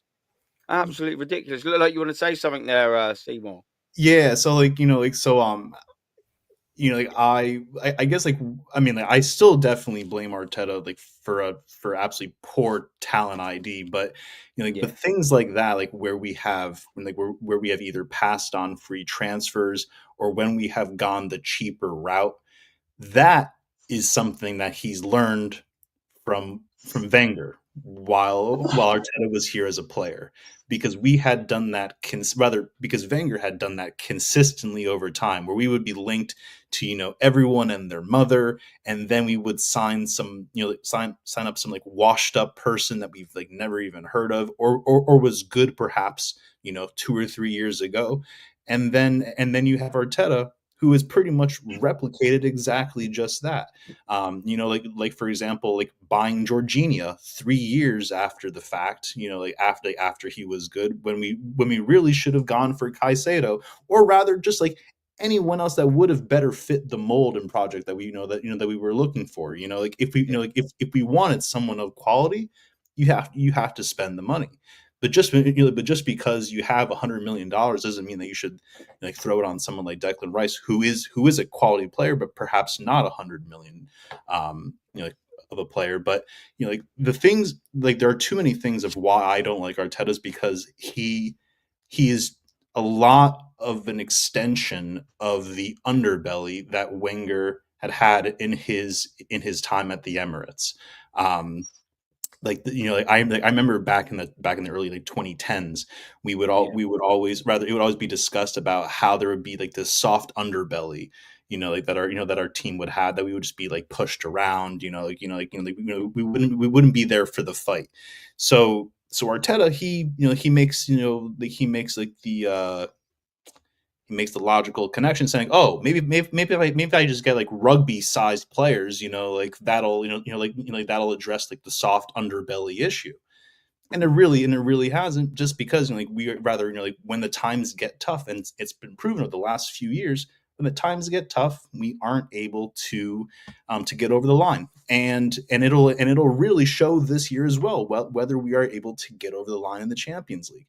Beating Real Madrid over a two-leg series is a massive confidence boost. Yeah. And and the players there should be thinking, oh yeah, well fuck yeah, we're gonna win the Champions League. We just beat the best team the competition has ever seen. We should be walking it. But time will tell. But a lot of the negative attributes that Wenger had in his last few years, Arteta's just mimicking them, and that's what scares me a lot. Yeah. Yeah. Boy. Do you know what? That's a really good, like analogy. Yeah, it's sort of worrying for me. It's like it's do or die, isn't it?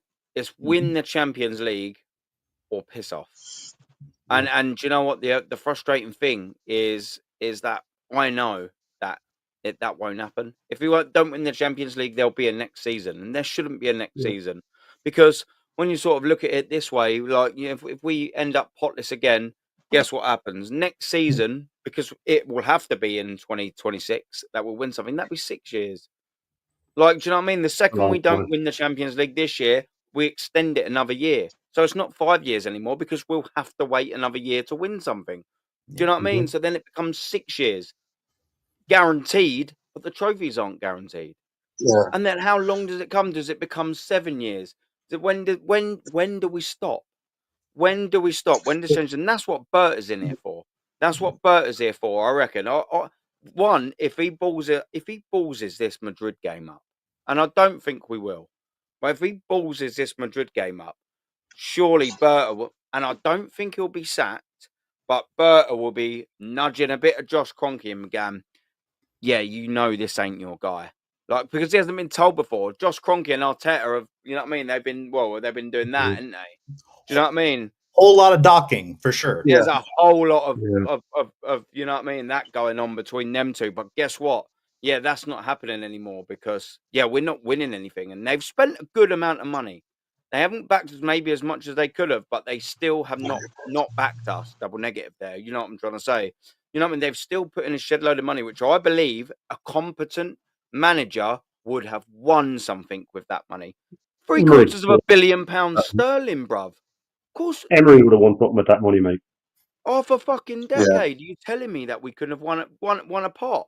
Even Mick fucking McCarthy would have won the league. With Yeah, that. yeah. Hey, I'm Irish, man. Yeah. Lay off Mick. Yeah. Mr. Legend, man. Mr. Legend. A legend of a manager. I would say I would be more confident about Wednesday had we got a fourth goal, because then I would know that Real Madrid would have no way of getting 5 against us. How bad it is. You see, this is That's what too bad. concerns me about Wednesday, is because when the game starts, right, they're going to throw everything but the kitchen sink at us. You know, they're going to have 100,000 fans backing them, right? And I'm just worried about how Arteta is going to approach this game. You know, if we can hold out for the first 20 to 25 minutes, then the crowd's going to get on their back. But if we allow them to score a goal early on, then we're in for a very long evening next Wednesday. I mean, if we can get an early goal ourselves, right, then it's going to be a long evening for them, right? Because I just don't see how they're going to get 5 goals past us to get through. Yeah. And you know that with Real Madrid is the type of team that can come back from a 3-goal deficit. Yeah. So we've got to be on it from minute one. Yeah. Mate, absolutely. Shane needs to bounce. I do. Yeah, you've got some personal stuff you need to do, man, and that's all well and good. Do you know what I mean? That's it. Go spend some time. Do you know what I mean? That's what it's all about. But thank you very, very, very much for jumping on as always, man. Or you know you're extremely welcome on here, brother. Do you know what I mean? Yeah. He's a mainstay, our Shane, and I like that. Do you know what I mean? He's here to stay. Do you know what I mean? He's putting out some good content, and also get your backsides over to Shane's channel. I'll post it in the link now. What you got coming up? I know what you got coming up, but tell everyone what you got coming up, bro. Yeah. Well, first off, thanks for having me on. You know, it's always a pleasure. And yeah, the mainstay. I don't want to overstay my welcome, but I do. I love coming on, and I love. Bro.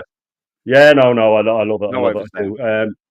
Yeah, and big up to the super chat, man. They're banging again. They're really doing. Someone put up about it being a friendly chat, and it is always a friendly chat over here, man. And it is and all that. The difference between us and the top gooners, you know, everybody's welcome, and we don't get on people's back for you know, having an opinion. It's just when we rant about, you know, the likes of Christian and stuff like that, it's because I think that type of fan is detrimental to my club. But anyway, so that's another story. Yeah, I've got my first morning live stream coming up on Monday. The full Irish breakfast. This is going to be I haven't even come up with a sort of a format yet. I'm just going to go live and just spout off really, and you know, what you see is what you get. I'll have a little rant here and there. And then I will have, hopefully, the Bruised Banana, the second episode, sometime next week. I'm sort of trying to tweak the time a bit so it's not too late, not too early, and that it's not clashing with other people's and stuff like that. So I'll put up a link to that, and hopefully if Aaron's free or anybody in here is free, they can come on. I'll give them a good heads Wednesday? up. And, Wednesday, did you say? I'm not sure if it's Wednesday or Thursday. I'm tossing up between Wednesday and Thursday. I don't know. I was going to text you and see if you're free, which one, but we'll get into it. We'll sort it. But yeah, so yeah, I've got that coming up. I'll have a post-match video on the Arsenal Brentford game. I think I'll just pre-record it because I can't imagine there being much talking points really unless someone gets injured. And yeah, that'll be it then. So I'll be on with you Monday night, Aaron, for our classic Monday night show, which is just that's popping. Every time we do it, it just gets better. So if anyone in the chat, I'm sure you all watch it anyway, but make sure you get over to that. Subscribe to all the people on the panel and like the video, and yeah, push up our subs, guys, because we don't ask for much of you. We just give us a sub and get us climbing that ladder, and the more we get, the more we can give you. And I'll just big up to Carl. I'm just about to head off, but yeah, thanks for having me on, and see you Monday. Yeah, no, all good, man. Well, of course, chat. I'll send you a message or whatever. I usually are unable to do Tuesday or Thursdays as part of my agreement because I've got a family, of course. I usually take my football in the usually take my son football either Tuesday or Thursday. So depending on what sort of in the pipelines, I do one or the other. Do you know what I mean? Because I can't sit on here all the evening with the kids. I've got to be it's more likely Wednesday anyway. And a partner, but yeah, like of course.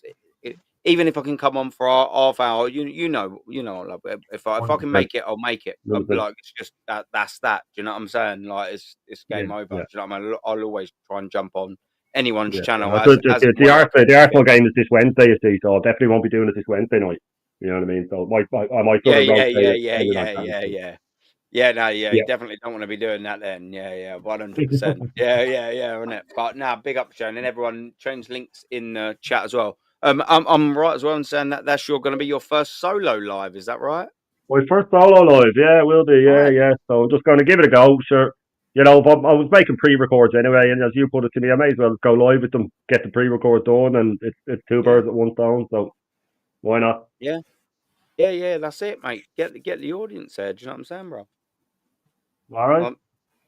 Thanks, guys. See you later. Have a good night. We got a new face in the building, and he's been stuffing it with Chinese. How you doing? It's only just arrived, actually, so that's why. Otherwise, I'm gonna miss your stream. Otherwise, so yeah, no. Well, listen, mate. Like, if you need to have a little munch, do you know what I mean? You go ahead. Do you know what I mean? I won't repeat what I sent you in the message. No. We haven't got past it. We've already broken the fourth wall here with your antics. So let's. I can't help myself. Do you know what I mean? I used to call myself Arsenal X-rated for a reason. Do you know what I mean? I'm just, I like swearing and talking about chicks and all of that shit. Do you know what I mean? I know it's an Arsenal football podcast, but I get ahead of myself sometimes. I can't help it. Do you know what I mean? I'm a geezer. But how you been, Carl, man? Always good to have you on, bruv. Yeah, all good. I spent most of all night clipping up a load of stuff off my last few shows that I've done. One of them was obviously the watch along for Real Madrid. Have you done your celebration reaction yet? That's what I'm clipping up. I'm like almost done it. I've almost done it now. So got all that sorted, and getting some other bits prepped, mostly for the other podcasts that I host for on a Tuesday night. That will be. I've just been very busy, and I finally come back down to earth now after Arsenal's historical win over Real Madrid on Tuesday night. But it's big up to the panel. Hope everyone's all good. Dr. Burt Seymour, whatever your name is, it's a pleasure. It's a pleasure to finally meet you. So. I have been watching whilst also been doing other bits and pieces around the house. So the conversation has been going well. Okay, thank you very much.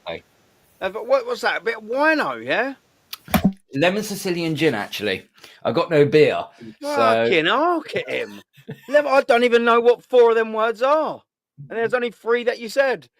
Lemon Sicilian gin. Jesus, you have to get me plugged in with that. I would think I would be. The problem is though, right?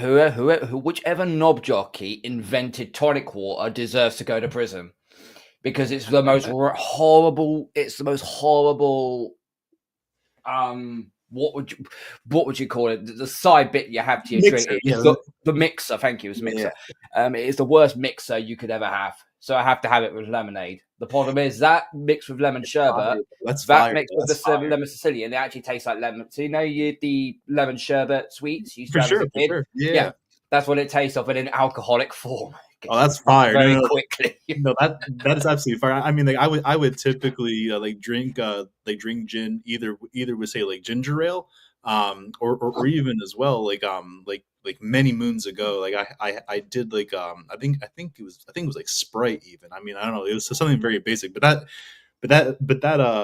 lemonade, that sounds like a winner there. The only thing tonic water does is it gets rid of the bitterness, a slight bit of the bitterness. That's all it does with gin, because gin's quite really, really strong. Anyway, I don't know. The only time I ever drink gin is if there's nothing else left, to be fair. That's why I'm drinking it. Yes. I got no beer, I got no cider. I was like, it's way too early for tequila. Fuck it. It has to be gin. Let me guess. Did someone get it for you for a birthday present and you looked at him and went, oh, thanks, and then you really thought, why the fuck did someone get me gin? No, actually, it was my ex's and I stole the bottle. Oh, well, I mean, that's actually a little bit better. Do you know what I mean? At least it was either steal the gin or steal the French bulldog. And in the end, I think I can't. She'll notice the dog missing, so I'll just take the gin. I'm not going to lie, yeah. My missus' birthday was recently, and someone bought her a bottle of Baileys, yeah, and I don't mind Baileys. But do you know, like, because I know it's her birthday, and sometimes I've been on here on the streams late, man. You know, I've been doing some late streams. And I'm like, oh, is there any more alcohol in the left? And I keep looking at that Bailey's bottle, man. But do you know what? The good boyfriend in me is like, nah, don't open up her birthday Bailey's. And I haven't yet.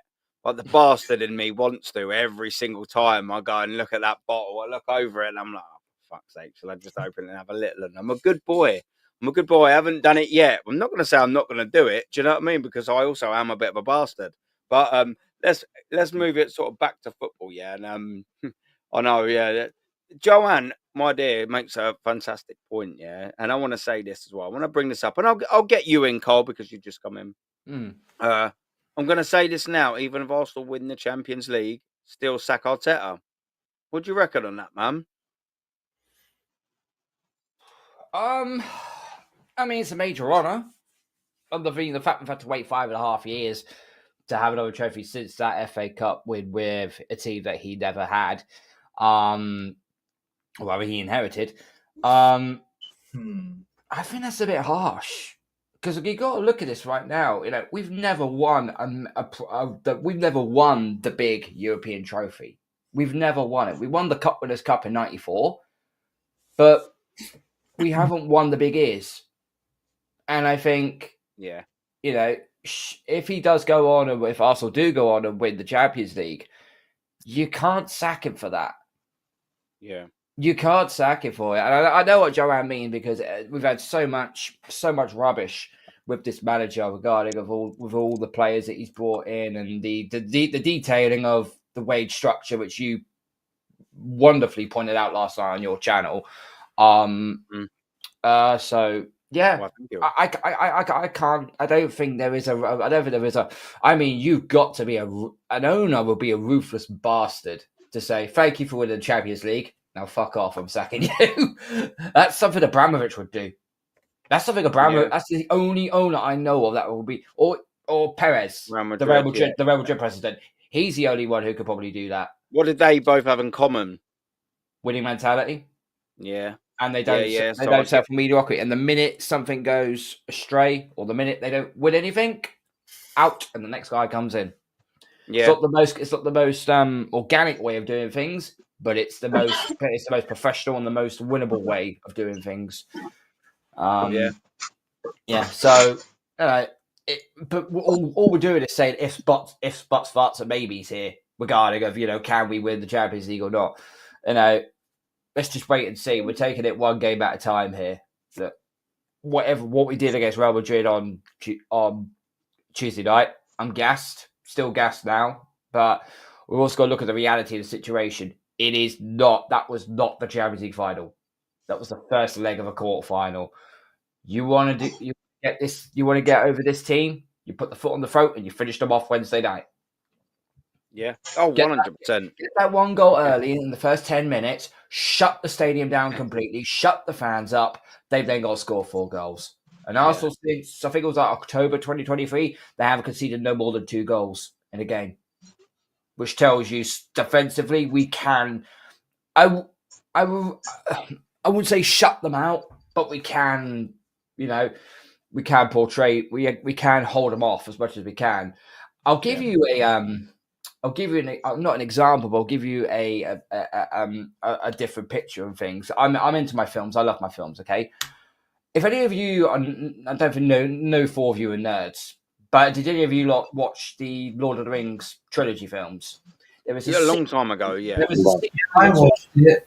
yeah, there was a scene in Return of the King where Aragorn is now the leader of Minas Tirith after winning that battle. They're now marching forward to the Black Gate. And when that gate's open, all of Mordor's army is now surrounding them, all of them. That's what Arsenal are going into next Wednesday. They're going into a war zone. They know that they've got to defend for their lives. Not to win, but defend just to hold off and give them time. Remember, one goal could probably kill the tie off completely. And Real Madrid may just be like, well, what the hell do we do now? Oh yeah, if we get the first goal, I mean it's curtains, isn't it? I mean it really is. You'd like to think, but if they get the first goal, and especially early, do you know what I mean? That's when it all changes. Do you know what I mean? That's what, and I really don't want that to happen. I've been saying it, and I've been saying it for a while. We need to manage that first 15, 20 minutes. If we can come through the first 20 minutes unscathed, I reckon we'll grow into the game. Because I reckon Real Madrid will be banking on them starting well, using the Bernabeu pressure. They'll probably definitely going to start better because they know what they need to do. They can't just lackadaisically maraud around the pitch. And then, you know what I mean? They're also not going to underestimate us like they did in the first leg. I think that was also a part of it. I think they was a little bit naive and underestimated us. I mean, we're all shocked, but they clearly underestimated us because if you were them, when you considered the first goal, you'd have just maybe kept it tight and not allowed us. But they kept attacking us and leaving themselves wide open. Conceded the second goal, and they were wide open again in the second goal. There goes the third goal. They were so naive. We gave them no respect in that first leg, none whatsoever. People, when teams from abroad they have a Real Madrid goal, they could look over and go, "Shit, it's Real Madrid. It's Vinny Junior, it's Rodrigo, it's Mbappe." They could absolutely shit the bed and just lose their heads completely. Arsenal didn't do that. They actually stayed. They were okay, right, it's Real Madrid. Right, let's do this. And I don't know if any of you guys have seen it, okay? When we play in the Premier League, it's very slow, ponderous, and quite boring. When the Champions League arrived, especially this season, we seem to be playing of a more faster tempo, more quicker, higher intensity. This isn't just something. This has been designed.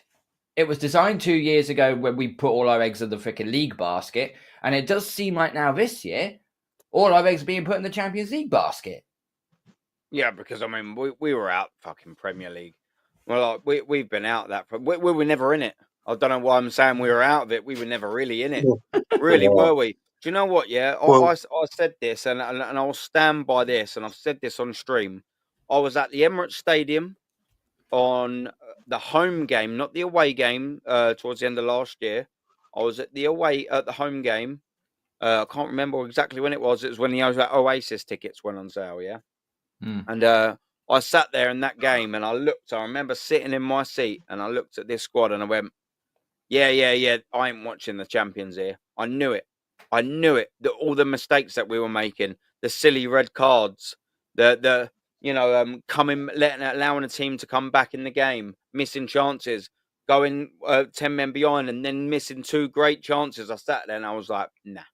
I was convinced that day, and that was only maybe even game 10 or so. I was convinced that day. I was like, I ain't watching the champions of the Premier League this year. Now, people can quite rightly combat and say, how can you say that so early?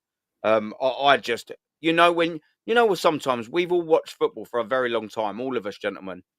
Sometimes when you look at a team and go, that's the team that's going to win the league this year. I haven't felt like that about Arsenal, not even slightly once this season. What I have felt is, that's the team. I'm not watching the champions here. No way. That's the vibes I got. Mate, that we finished 1-1. And do you know what? The only fucking buzzing part about that game was I walked out the stadium and got 2 VIP Oasis tickets. Ka-ching. Double buzzing. Yeah, I was very happy about that. Yeah. That Oh, man. Oh, yeah. I was ecstatic. that's what happens when you have a shit summer transfer window. All comes back to it. You All know, comes back to it, Lawrence, bruv. yeah, All comes back to it. yeah. You know, you Yeah, need to bring in 6 signings, and you struggle to get 2 over the line. mate. Like that's what I said earlier. You know, if we're gonna have a team that's needs attackers, and then we sell 4 attackers and replace them with fucking Sterling, we've got some severe issues going on. Like, I mean, we needed 2, 3 players attacking wise in the building before we let 4 go, and then we thought we'd mask that little deficiency with Sterling. Sterling, and the geezer's been pathetic. Like, even when we've been drawing or 1-0 down, Mikel Arteta chose to bring a left back on over Sterling. I mean, like, that says absolutely everything. Seymour, well, And like, and I'm glad you mentioned that, because it does tie into the point that that Joanne had brought up. That, yeah, I mean, like, there is no shadow of a doubt that Arteta has earned this sack. Not that he deserves it. He has earned it. Earned it yeah, time and again across seasons. Because genuinely, you can look across any manager in the history of the game itself. No other manager has spent this much, won nothing, and kept their job. None. Just has never happened. And just for that alone, like, there is an entire caravan of aspects that would that would send him to the curb at any other club by now.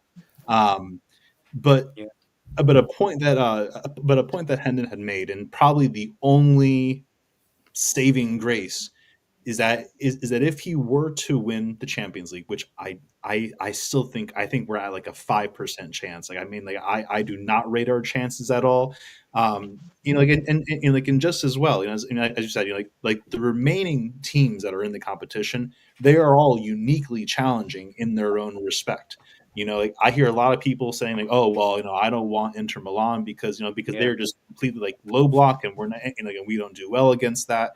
I hear people talking about wanting Barcelona when they have, like, arguably, like, the best front three in the entire world. I hear people saying, "Oh, bring on PSG because because rather, we've already beaten them earlier in this year, yeah, despite that they were not firing on all cylinders."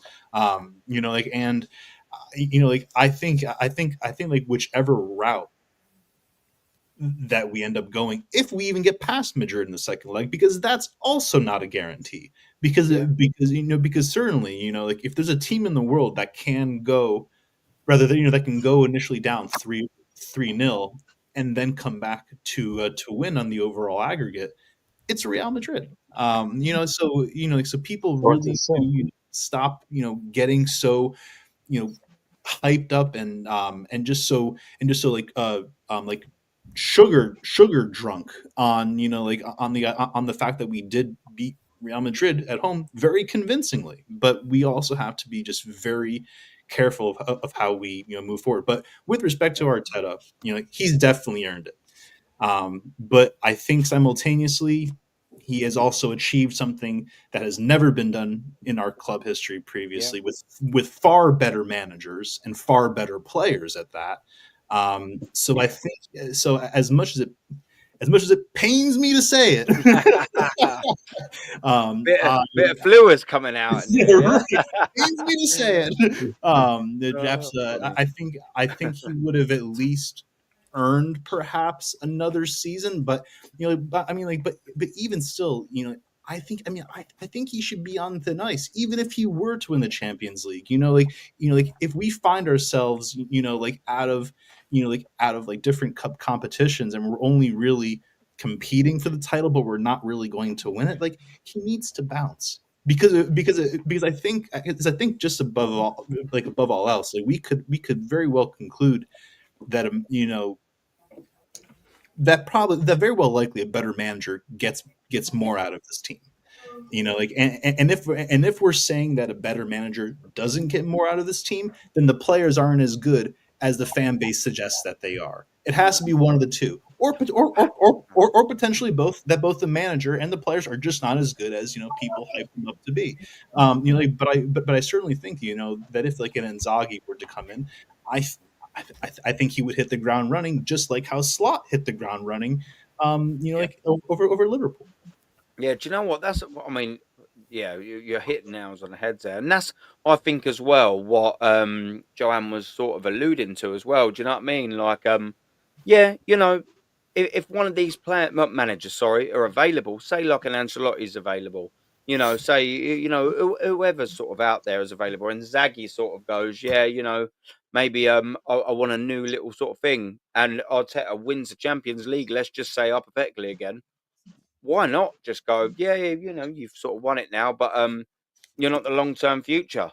Do you know what I mean? Like, I would actually like to be a little bit cutthroat and all of that. And do you know what makes me laugh as well? And I kind of like this in people, where Joanne wrote here, yeah, I'm a ruthless bitch. I love that. Yeah. And do you know what? This is a ruthless game. It's a ruthless game. And I like that about you, Joanne. I like it. Yeah, be cutthroat, be ruthless. That's what winners do.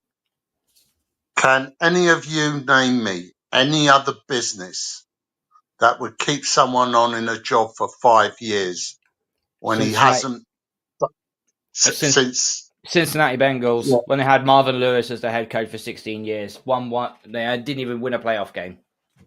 And they did go through a lot of quality players on that team too. I mean, yeah. They had Carson Palmer, they had Andy Dalton, Ocho Cinco, AJ Green, yeah.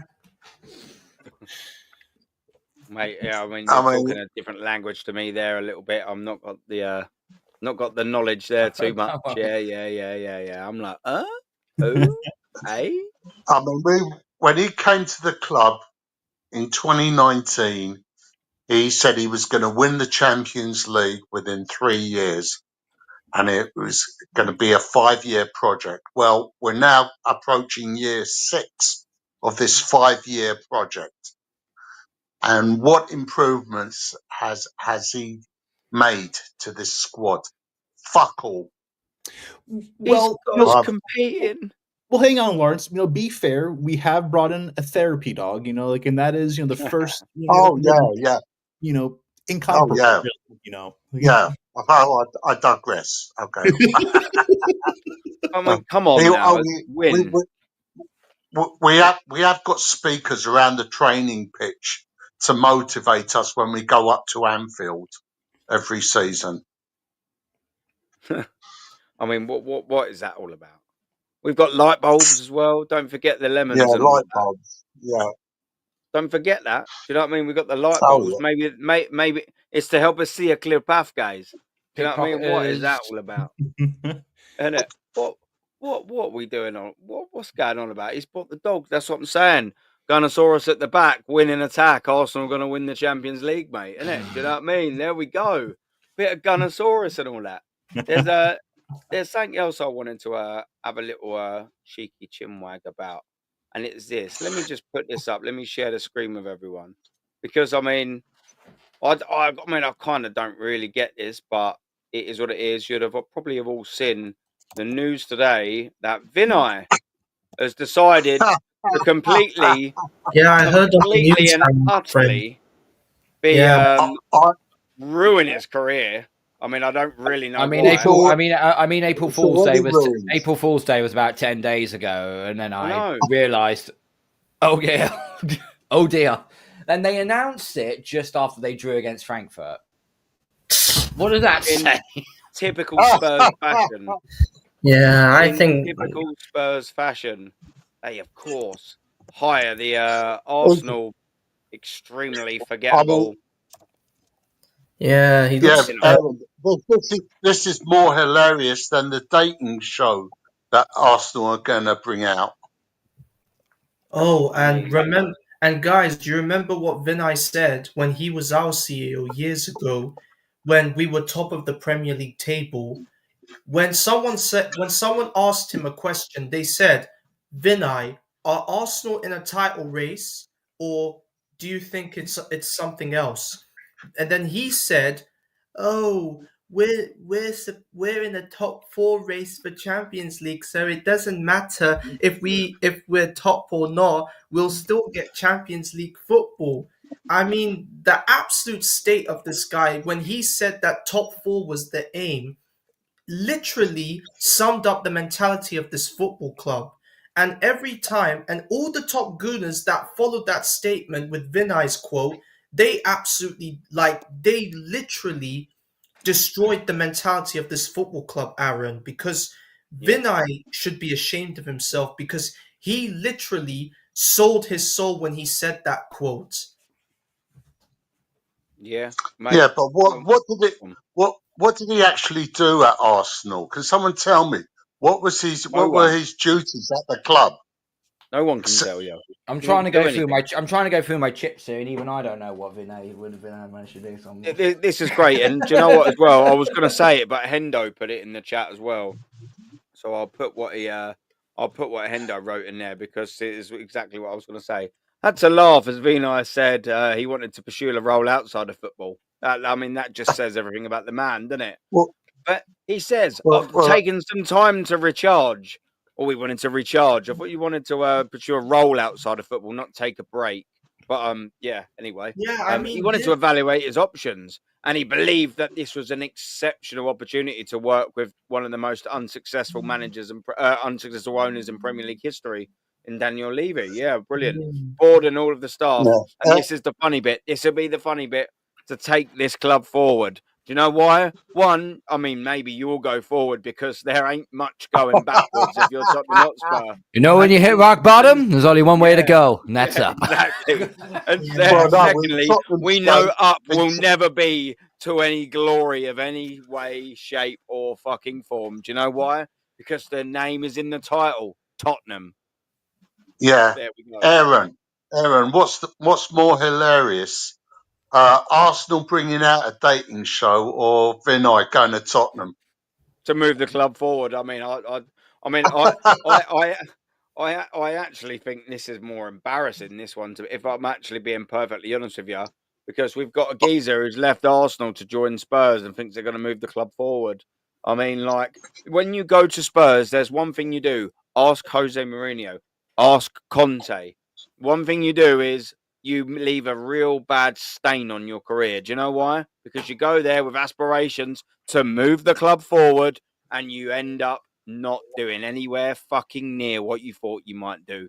Why? I'll say it again. Because it's Tottenham fucking Hotspur. The laughing stock of English football. And also, both Arsenal and Tottenham, for me, like they've absolutely literally destroyed themselves. The fact that we have created our own dating show for no apparent reason, and now this from Tottenham literally destroys the mentality of both North London clubs, Aaron. Yeah. No, well, it's ridiculous. You said something. Macy, you said something very telling, and that was the fact that when Vinay come in, he said, "Oh yeah, we were only aiming for top 4." Yeah, that is the epitome of what Tottenham can only do. That's the epitome of what Tottenham can only do. They need to get someone in to help them get into the top 4, and that's a Daniel Levy hiring if I've ever seen one myself. Yeah. 100%. I can't wait to see what's his name? Chris Cowlin and Expressions and the mugs at We Are Tottenham TV. I can't wait to hear their opinions on YouTube about this appointment. They must be going mental. Deji as well, like he's another one that is like another one of the real, like he's another one that will go mentally ill with this. He's not one of the real ones. He does get a bit delusional at times, but he's just a cool customer. He's just a cool customer. I actually will, if I ever get on a stream with Deji, I will have time for him. I won't be disrespectful to him. I actually will have time for him. Fuck Tottenham. Anyway. Yeah, mate. It's ridiculous, isn't it? Go on, mate. Expressions must be having one major meltdown right now. Yeah. I have no idea why people are even still supporting Tottenham as a club. I mean, like, you must either have like some like severe like confidence related issues in your life, or you're just like a plain masochist. CTE. Oh yeah, good point. Yeah. Again, it has to either be something cognitive, or they're just they just truly derive sexual gratification from their own pain and humiliation. Must be. It's got to be something That's like a Charlie that. Sheen quote, I swear. Yeah. Oh, yeah, and we love Charlie Sheen, man. He's my hero. I mean, like, I've done everything the same as Charlie Sheen, bar lock anyone in the wardrobe. Do you know what I mean? I mean, depending on how tonight might end up. I pray for my missus. Do you know what I mean? Like, pray for Bayern. Do you know what I mean? And all of that. I mean, yeah, well, God bless her. So I won't do that. Do you know what I mean? I won't lock her in. I'll leave it ajar. Somebody sent me a video of Alan Sugar. I mean, I don't know if you remember Alan Sugar, who used to be the Tottenham chairman, right? He now does You're fired. He does the British version of The Apprentice, which was Donald Trump's baby. And he's got all the apprentices at his table. And he's speaking to this woman, right? He says, well, what have you achieved in life? She says, oh, well, I've invented a cup, right? I brought out my own line of cups, my own line of mugs, right? And Alan Sugar said without hesitation, he says, oh, I used to own 11 mugs. They were called Tottenham. Yeah, I remember him saying that. Oh, absolutely fucking brilliant. Even he knows. Do you know what I mean? That's fucking brilliant, man.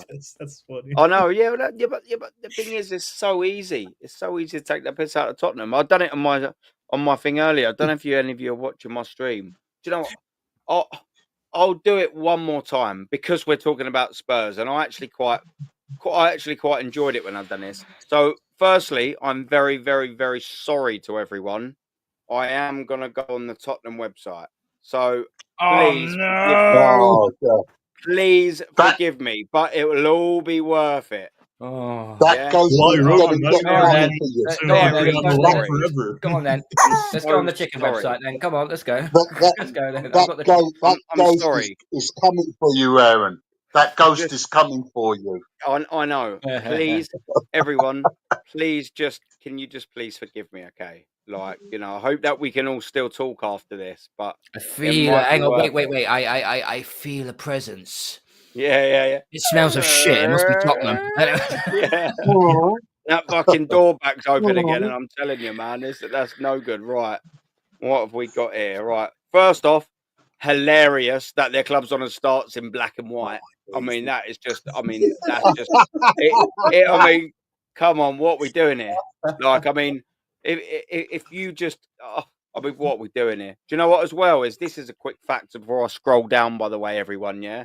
2 years ago, I was mudding one of my Tottenham mates, and do you know what?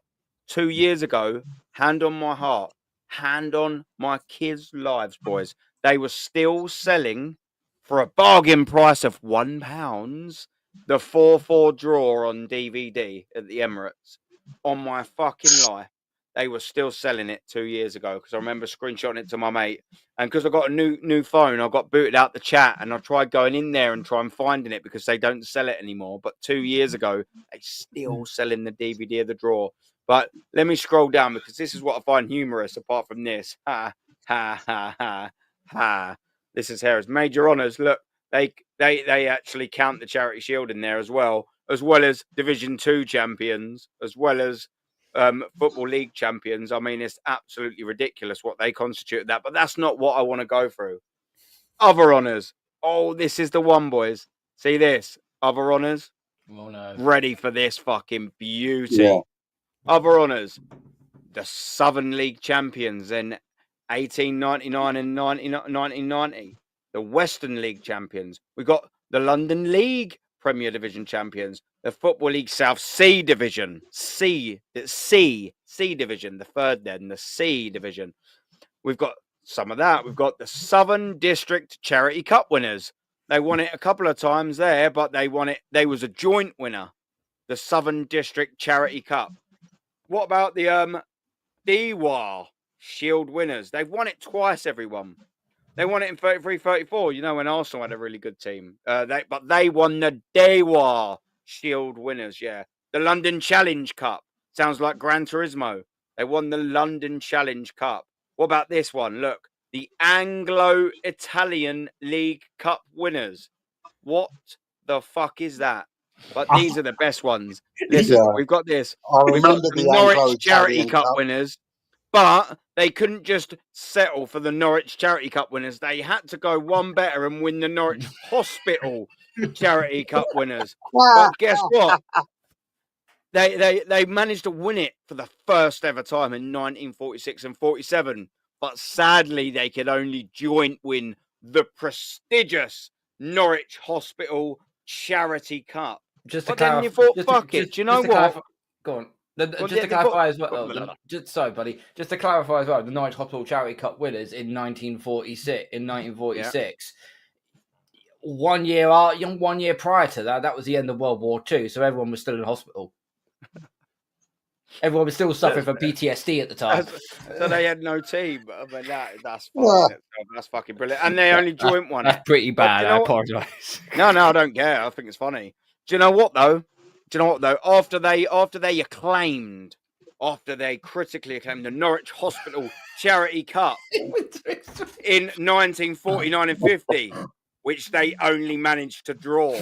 Guess what they done? They thought, fuck it. We're going to go and we're going to conquer Ipswich a year later. We're going to go to the Ipswich Hospital Charity Cup and we're going to fucking conquer that. But they didn't quite conquer it because they only managed to joint win it again. But don't worry, Spurs fans. Hold your horses because 15 years later, you will go to the Costa del Sol tournament and you will be winners. And no one forgets that. You'll never sing that. Costa del Sol tournament winners. You'll never sing that. Listen, mate. England thought they had done something in 1966. But I'm telling you, while we were all celebrating England winning that famous cup at Wembley, Tottenham were destroying it up in fucking Costa del Sol, mate. They were ripping it up in 1966. But listen, this doesn't end there. Because if you thought the fucking Costa del Sol tournament winners, We'll Never Sing That was any good, they got the Nalia Cup. I mean, come on. Which was basically they were just kicking a load of blokes in an IKEA fucking. Yeah. It's the furniture trophy. The furniture trophy. I mean, do you know what I mean? It's a lamp. It was a lamp. It was a lamp. Instead of jumpers for goalposts, it was just well-designed lamps. What are we doing here? But don't worry, Aaron. It's not just one set. It's not just Britain. And it's not just Europe that they fucking conquered. All right. Yeah, they've gone to Asia. And in 1979, they won the prestigious Japan Cup. Then, do you know what they done in Swaziland? Fuck it, we just go to Africa. Sun International Challenge Trophy. 1983. You'll never sing that. Fuck it, let's go back to Asia. We'll win the Peace Cup. There you go. And then we'll go to South Africa. Let's just destroy all the continents, rather. The Vodacom Trophy. Oh, here we go. Don't forget, they won in Feyenoord, the Jubileum tournament, Holland. They won that in 2008. What an actual run for them. Look at this. 2005, 2007, 2008, and they finished it with the Barclays Asia Trophy in 2009. That was a fucking decade to be old for Spurs fans, wasn't it? I mean, that is probably one of the greatest moments in their history. I mean, that is a fucking winning team right there, man. That is unbelievable. Yeah, Aaron. Why would you? Aaron, it doesn't include the prestigious Audi Trophy that they won in Germany a few years ago. It doesn't. And do you know what? I did actually have a little look to see if they included it in their major honours. But annoyingly, they didn't, because that would have just been the icing or the cherry on the icing on top of the fucking ugliest, shittest cake you'll ever eat in your entire life, wouldn't it? I'd have loved it if they'd have been in there. But, yeah. And the also prestigious Tiger Trophy they won. I can't remember if it was last pre-season or the pre-season before that. They won the Lion Trophy. Oh my god! Yeah, this is what I'm And saying. This is what we're doing here, man. Like it's pathetic, isn't it? It's pathetic. And it makes you wonder because we're playing them in Hong Kong this summer. Respect the Singaporean Premier League champions. Okay, respect them. They are a tough team for Spurs to beat. Big up, gentlemen. No, I'm really glad that we're going over those absolute losers' resume because you'll never see a major trophy on that. You'll never sing that. That's all I'm going to say. I can't stand these fucking guys. Anyway, big up, guys. What a panel. What a panel of gentlemen. Thank you for shooting me the link, Aaron. Let's go. Let's do this thing. What's going on? You're good, man. I was just saying, Aaron, right? We're playing them in Hong Kong in July. I wonder what trophy is up for that one that they think they're going to win. Yeah, mate. Listen, there'll be. Do you know what they don't show on that little honours list? The amount of times they paraded around the streets of London for them trophies. I mean, it wouldn't surprise me if they actually done it. Something's telling me they did for the Peace Cup. I don't know why, because that was the start of a very prestigious, little bit of an end to the noughties decade for them. I mean, they won a trophy in 05, then 07, 08, and 09. I mean, this is unprecedented success for Spurs, man. I mean, what time to be a Spurs fan? Do you know what? Just quickly, I'm amazed. Go on. Yeah, sorry. Go on, finish up, Lawrence. I was just saying, I'm amazed they haven't included the Chaz and Dave Cup final records. Oh, mate. Or Chris. I love a bit of Chaz and Dave. Or Give Chris. me Or a the London girl every time. Yeah, well, listen, mate. I know. I was born just about enough. Do you know what I mean? I've got myself a London girl, and they're all right. You know what I mean? They'll do. Or the Chris Waddle, Glenn Hoddle song they released. Yeah. No, it's fact. Do you know what as well? I want to sort of make a point as well, and it's just gone out my fucking head. Thanks, Lawrence. You're welcome. Yeah. No, thanks, Lawrence. What was it? I was going to ask TJ. So it's a point that that your twin to the right of you, Dr. Seymour Butts, actually. The doctor is way better looking than I am, but keep going. Wow, I don't know, man. I'm just looking at two fucking double stunners underneath me. Do you know what I mean? Two fucking world beaters over here. Do you know what I mean? What's up, man? What do you got? I can't think. It's gone out my head. It's absolutely been taken from me. But do you know what? What I will do is we'll just carry on until I think about what it was. It's a point that it'll come back to you. It'll come back to you. Are we talking about our buddy Vinay going over to Tottenham? What's your thoughts on that? While I get my brain back in order. What's your thoughts news on that is that TJ, you know what? I'm sure. Come on, man. There's gonna be. I'm glad that Spurs hired our chief coffee maker executive officer as their new chief executive officer. It just shows you the levels. We don't need this clown. Like I heard the only thing that this guy does at London Colney is make A1 cappuccinos. That's all I heard. So this guy can go over to Tottenham and bring his coffee making skills over there because he ain't going to do shit to help them as long as Daniel Levy's in charge. I'm loving it. The Spurs group chats that I've infiltrated are in a absolute fucking meltdown about this. Nothing is going to change. Oh yeah, no, they are freaking out. And I'm getting TJ, what do you think about this? TJ, what did you think about him? I'm like, I'm glad he's going. Get him out. Get him out now. Berta is cooking. That's all I'm going to say. Get him out. The Cronkies are cooking now too. They're showing that we're actually serious. We're actually showing some serious links. We're firing our head of recruitment. Let's get them all out. Get all the dross out. Drain the swamp, as a certain president would say. Get them the fuck out of here and get winners in here. Get serious winners in here. And I think Berta was the first step, to be honest. So I'm gassed about it, man. I don't usually come in firing like this, But that news was a fantastic bit of news to wake up to today. I'm not going to lie to you. Goodbye. We're getting all of them. Yeah, Yeah. Richard Garlick, Edu, Vinay. Send them all to Spurs. See you later. Send them all to Spurs. The career enders. The problem is, we're still stuck with Tim Lewis and Richard Garlick, and they have now got to start supporting Berta now because Berta, because now that Berta is here, Garlick and Lewis now have got to show their loyalty towards him because they showed their loyalty towards Edu. Now they have to do the same with Berta. But are they gonna trust him? I don't know, because Lewis and Garlick are too Mickey and Goofy.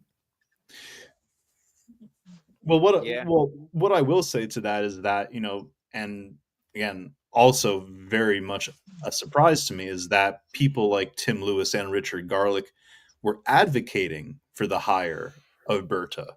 Now, see, that to me, I think is probably probably one of the most telling aspects of this entire hire is that if they wanted a company man, if they wanted someone who's just going to be living up Mikkel's rectal cavity, they would have just brought it, rather they just would have promoted Jason Nato, AO technology over here, you know what I mean? But they didn't. And even further, if I'm not mistaken, Tim Lewis and the Cronkies, they go back quite some time, right? I think they go back at least a decade plus, and I think Tim Lewis is pretty much like Josh's right hand man. So to me, Berta is a Cronky hire and not an Arteta hire. So and even furthermore, because Berta is as experienced as he is, that he's worked with the quality of managers that he has over time, I just can't see him taking on this role without certain guarantees and promises and stipulations of not only the independent authority to act on certain things, whether it be in his own position or whether it be in the transfer market. But I just can't. I don't know. Again, maybe I'm being toxically optimistic here, but this seems to be the biggest backroom hire since David Dean himself, and I just can't see Berta coming in without any guarantee of autonomy. No. It's facts, man. Do you know what? Yeah, you've been talking a lot. I hope you come on more regularly. Do you know that? It's always nice to put a face to the name as well, man. And I appreciate, obviously there's a bit of time difference. You know what I mean? You've been in America, but look, we're always here, man. Friday, and I do hope this ain't the last time you come on, man. I've generally appreciated your opinions on it, man. They've been wicked. I do have to come to the chat as well because my brother as well, and another superstar American, my brother Dow, and he is a fucking superstar. Let's get that right. Beer Fund, great show, brother. All right, listen, man. Do you know what? Yeah, anytime I get the little message, because I think someone sent me one the other day saying for something like that, I'll have a beer with it or something like that afterwards. Oh, I fucking will. I promise you. Yeah. It's not going to improve in the show. When someone's saying beer fund, it's all going on beer. I can promise you that. I can 100% go. It's not going on new lights or a fancy thing like that. If someone specifically says beer fund, there's going to be some fucking fluids going down my mouth. Pause. That sounded disgusting. Wow. Absolutely disgusting. And it's going to get me drunk. Yeah. Not wow.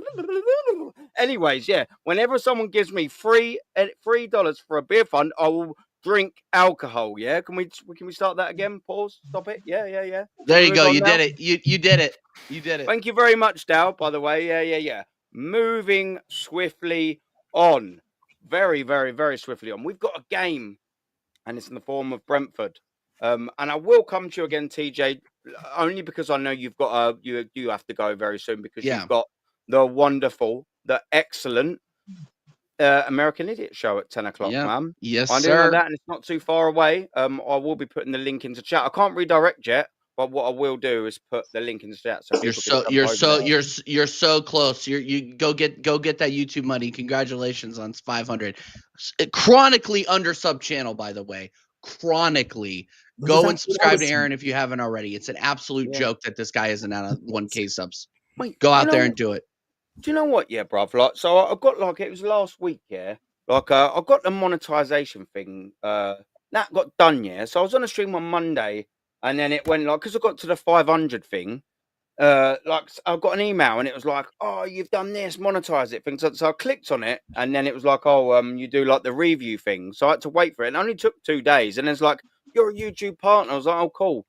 And I was like, but it gives me the super chats, but don't fucking give me the channel membership. And I don't really care. But when I can't do something, You got to have fucking 1K. annoys me. You got to have 1K for the memberships. It's Yeah, annoying. I thought it was 500. It's annoying. Yeah, no, they whet your appetite. They tease you a little bit with the 500, and then they make you wait for the 1K for the memberships. I still haven't done them. Right. I've been on 1K for over a year, and I still haven't done the memberships. I don't really care. I like it'd probably be something that I sort of do, but like, do you know when it's not that I really care about it, but do you know when you can't? I thought that I deserved it, and then I ain't got it. I'm like, I fucking want it. Give it to me as the option. I want it. Fucking give it to me. And I had to do the what's it? The W8-BEN fucking for the American tax. Yeah. I had to do that on there, and they come back to me as well, and they was like, you filled it out wrong like that, man. I didn't put my middle name James in there. For crying out loud, it was like, no, we ain't having none of that. No, you're a different geezer. I'm like, I mean, look at my YouTube channel and look at the passport photo I sent you, for fuck's sake. Do you know what I mean? With my date of birth and everything like that. You think humans? You think humans are looking at that? That's oh, cute. you're going deeper. Yeah. I'm going deep. I'm going deep. We're going deep state. It's 8. Yeah. You think that sky that you're looking at is blue? You never know, bro. You took the red pill, bro. Anyway. Yeah. Well, listen, there's only red pill chat going on about here, man. Exactly. But listen, yeah, I've sort of took this away from it again. You know what I mean? I've been talking about women, chicks, booze, and everything like that too much. It's a football podcast, for crying out loud. None of us like having sex with women. We all love having sex with women, and I'm going to do it very, very, very soon. TJ, Arsenal v Brentford. What do you reckon, my man? Do you make wholesale changes to the starting lineup? Gonna have sex very soon or not? The answer is yes and yes. No, you absolutely make changes. We have a game to lock up in Madrid on Wednesday. Do not risk anybody. Yeah. I do not want to see Bukayo Saka even dress for this game. Do not bring him anywhere near the pitch. We know that Mikel he'll go out and he'll give him a run out, but start Ethan Nwaneri. Don't take the piss. Start Ethan Nwaneri. Start Trossard down the middle, and start that absolute bum Raheem Sterling on the left. I do not care about this league. The league is over. We are getting second, possibly third if Forest overtake us. I don't see us losing 3 points against this Brentford team. That being said, this Brentford team they're no mugs. Can we drop points to them easily? But I'm more concerned about getting this job done in Madrid. So you start that front three, you start Jorginho, you start Zinchenko in the midfield if you need to. Do not start Declan Rice. Do not start don't start Partey. I only want to see Odegaard because Odegaard needs to find some kind of form. Throw Odegaard out there so he can find some sort of form. And then Kieran Tierney on the left, and then the rest you have to kind of leave alone. Yeah. So yeah, no, that's my lineup, and I would love to hear your guys' lineups as well. But I want to see some heavy rotation. We need to get this done because wouldn't it be just like Arsenal to fuck this up? Yeah. Let me ask this to you, TJ. Yeah. Because I didn't think about this until me and Kenny were on the stream with Deluded on Wednesday. Yeah. Yeah. And he mentioned this. So Carl, you're muted if you're trying to talk. By the way. Yeah, I know. Okay. It's all right. Sorry. I had to give Kenny the credit for this because it was really good. I absolutely thought, rest Saliba. But he made a good point. If you want to go further in this competition, and we've got no other centre backs because Gabriel's partnering out, should you be playing Saliba and Kivior to get the partnership up? That will inevitably be. Should you get to the final, you'd need them playing together. And it just made me sit there and I thought, you know what, that's not a bad sort of point because they have to find some sort of rhythm. What would you sort of do now? Those are the only three I would. Those are the only four that I would leave in the lineup are Timber, Kiwior, and Odegaard and Saliba. Those are the only and Raya. obviously Raya. I don't want to see that absolute bum from Bournemouth ever play for us ever again. Put Tommy Setford in there if you're going to rotate the keeper. I don't care. I'd never want to see that bum play again. Anyway, I'm not even going to say his name. He's pissed me off so much. No, but just I agree with what you're saying, but don't feel like you have to play them the entire match. You're also severely lacking options on the back line. Ben White is not fit yet, so don't risk him either. Like, who else do we have that can play on the back line? Would you not give him some other than minutes, Zinchenko? What? Would you not give Ben White a couple of I minutes? would give him minutes. I would give him minutes, but he does. I didn't think he was fit. Yeah.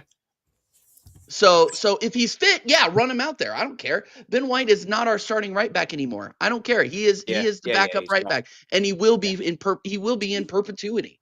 So like anybody who's still on the Ben White prop, maybe they're taking the wrong pill. Like it's Ben White is over for this club. Period. End of story. I liked him. Thank you for your service. You either take your squad place or we'll send you to freaking Bournemouth, I guess. I actually TJ, Benny Blanco, you would do this. You would do this to the Benny Blanco. I mean, yeah, wow. I would because I don't get attached. I don't get attached to characters. I get attached to winning. And Ben White, thank you for your service. But it seems like Jurrien Timber enjoys watching football. Seems like he studies the game. Seems like he takes steps to improve his game as well. I'm a very, very big fan of him. Big up Napster. I'm a very, very big fan of Jurrien Timber, and I think he is not talked about enough in terms of our starting 11. The amount of toil that he starts in the final third. MLS does it too. I mean, we have inverting fullbacks that can actually invert and do some damage, and he doesn't get caught on the counter either. I'm a big fan of Jurrien Timber. He's probably one of my, like, if you're talking about underrated of the year, I think it goes to Jurrien Timber, to be honest with you. Yeah.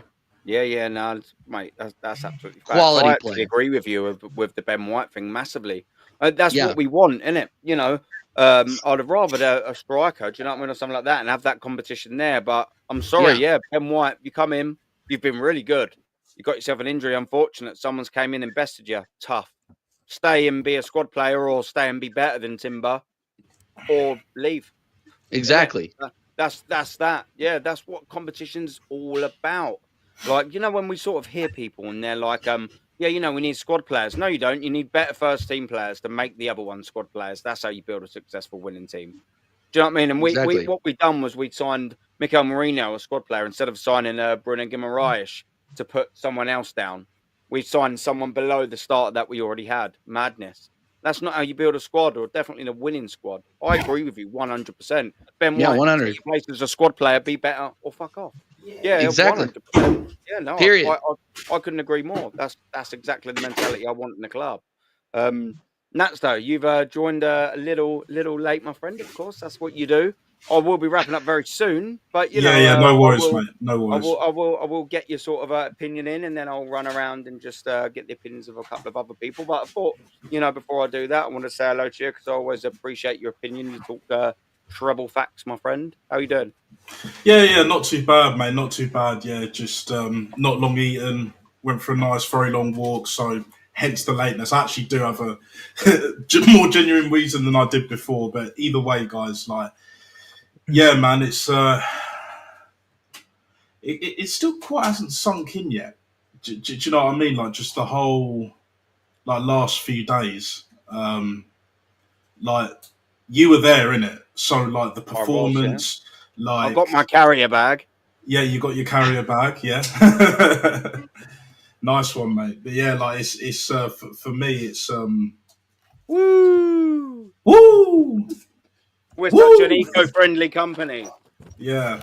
Plastic bag. So eco-friendly at the Emirates. 1,000 of them. Yeah, they wouldn't have it any other way. On the Gunners Reddit. Save the planet. Yeah. And all that. But my prediction was in the bin, bruv. I predicted Real Madrid to nick it 1-0. And maybe if Mbappe scored, that would have happened, didn't it? Do you know what I'm saying? But just a bit earlier. But it's for me, man. It's like I'm just so glad we did what we did. But at the same time, obviously the Rice free kicks, especially the second one. I mean, that is world class.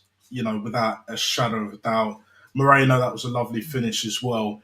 But I left that game thinking, if only we got one more, just to bury the tie in it, just to completely. I think one more goal, a 4-0, going to the Bernabeu, that would have done it for me. That would have made my whole week, bruv. Like, you know, the 3-0 made my night for sure, but yeah, that would have made my whole week. Best believe that. But yeah, other than Wodegaard, obviously, having another generational stinker and hooked, you know, we play with one less man when he's on the pitch. You know, this guy was born missing.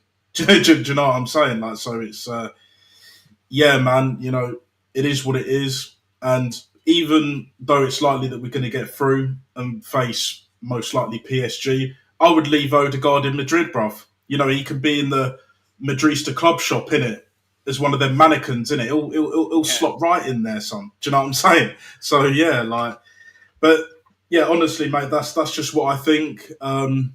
We can't blow this now. Like we can't, like, now, not even Lego heads can ruin this. Not even he.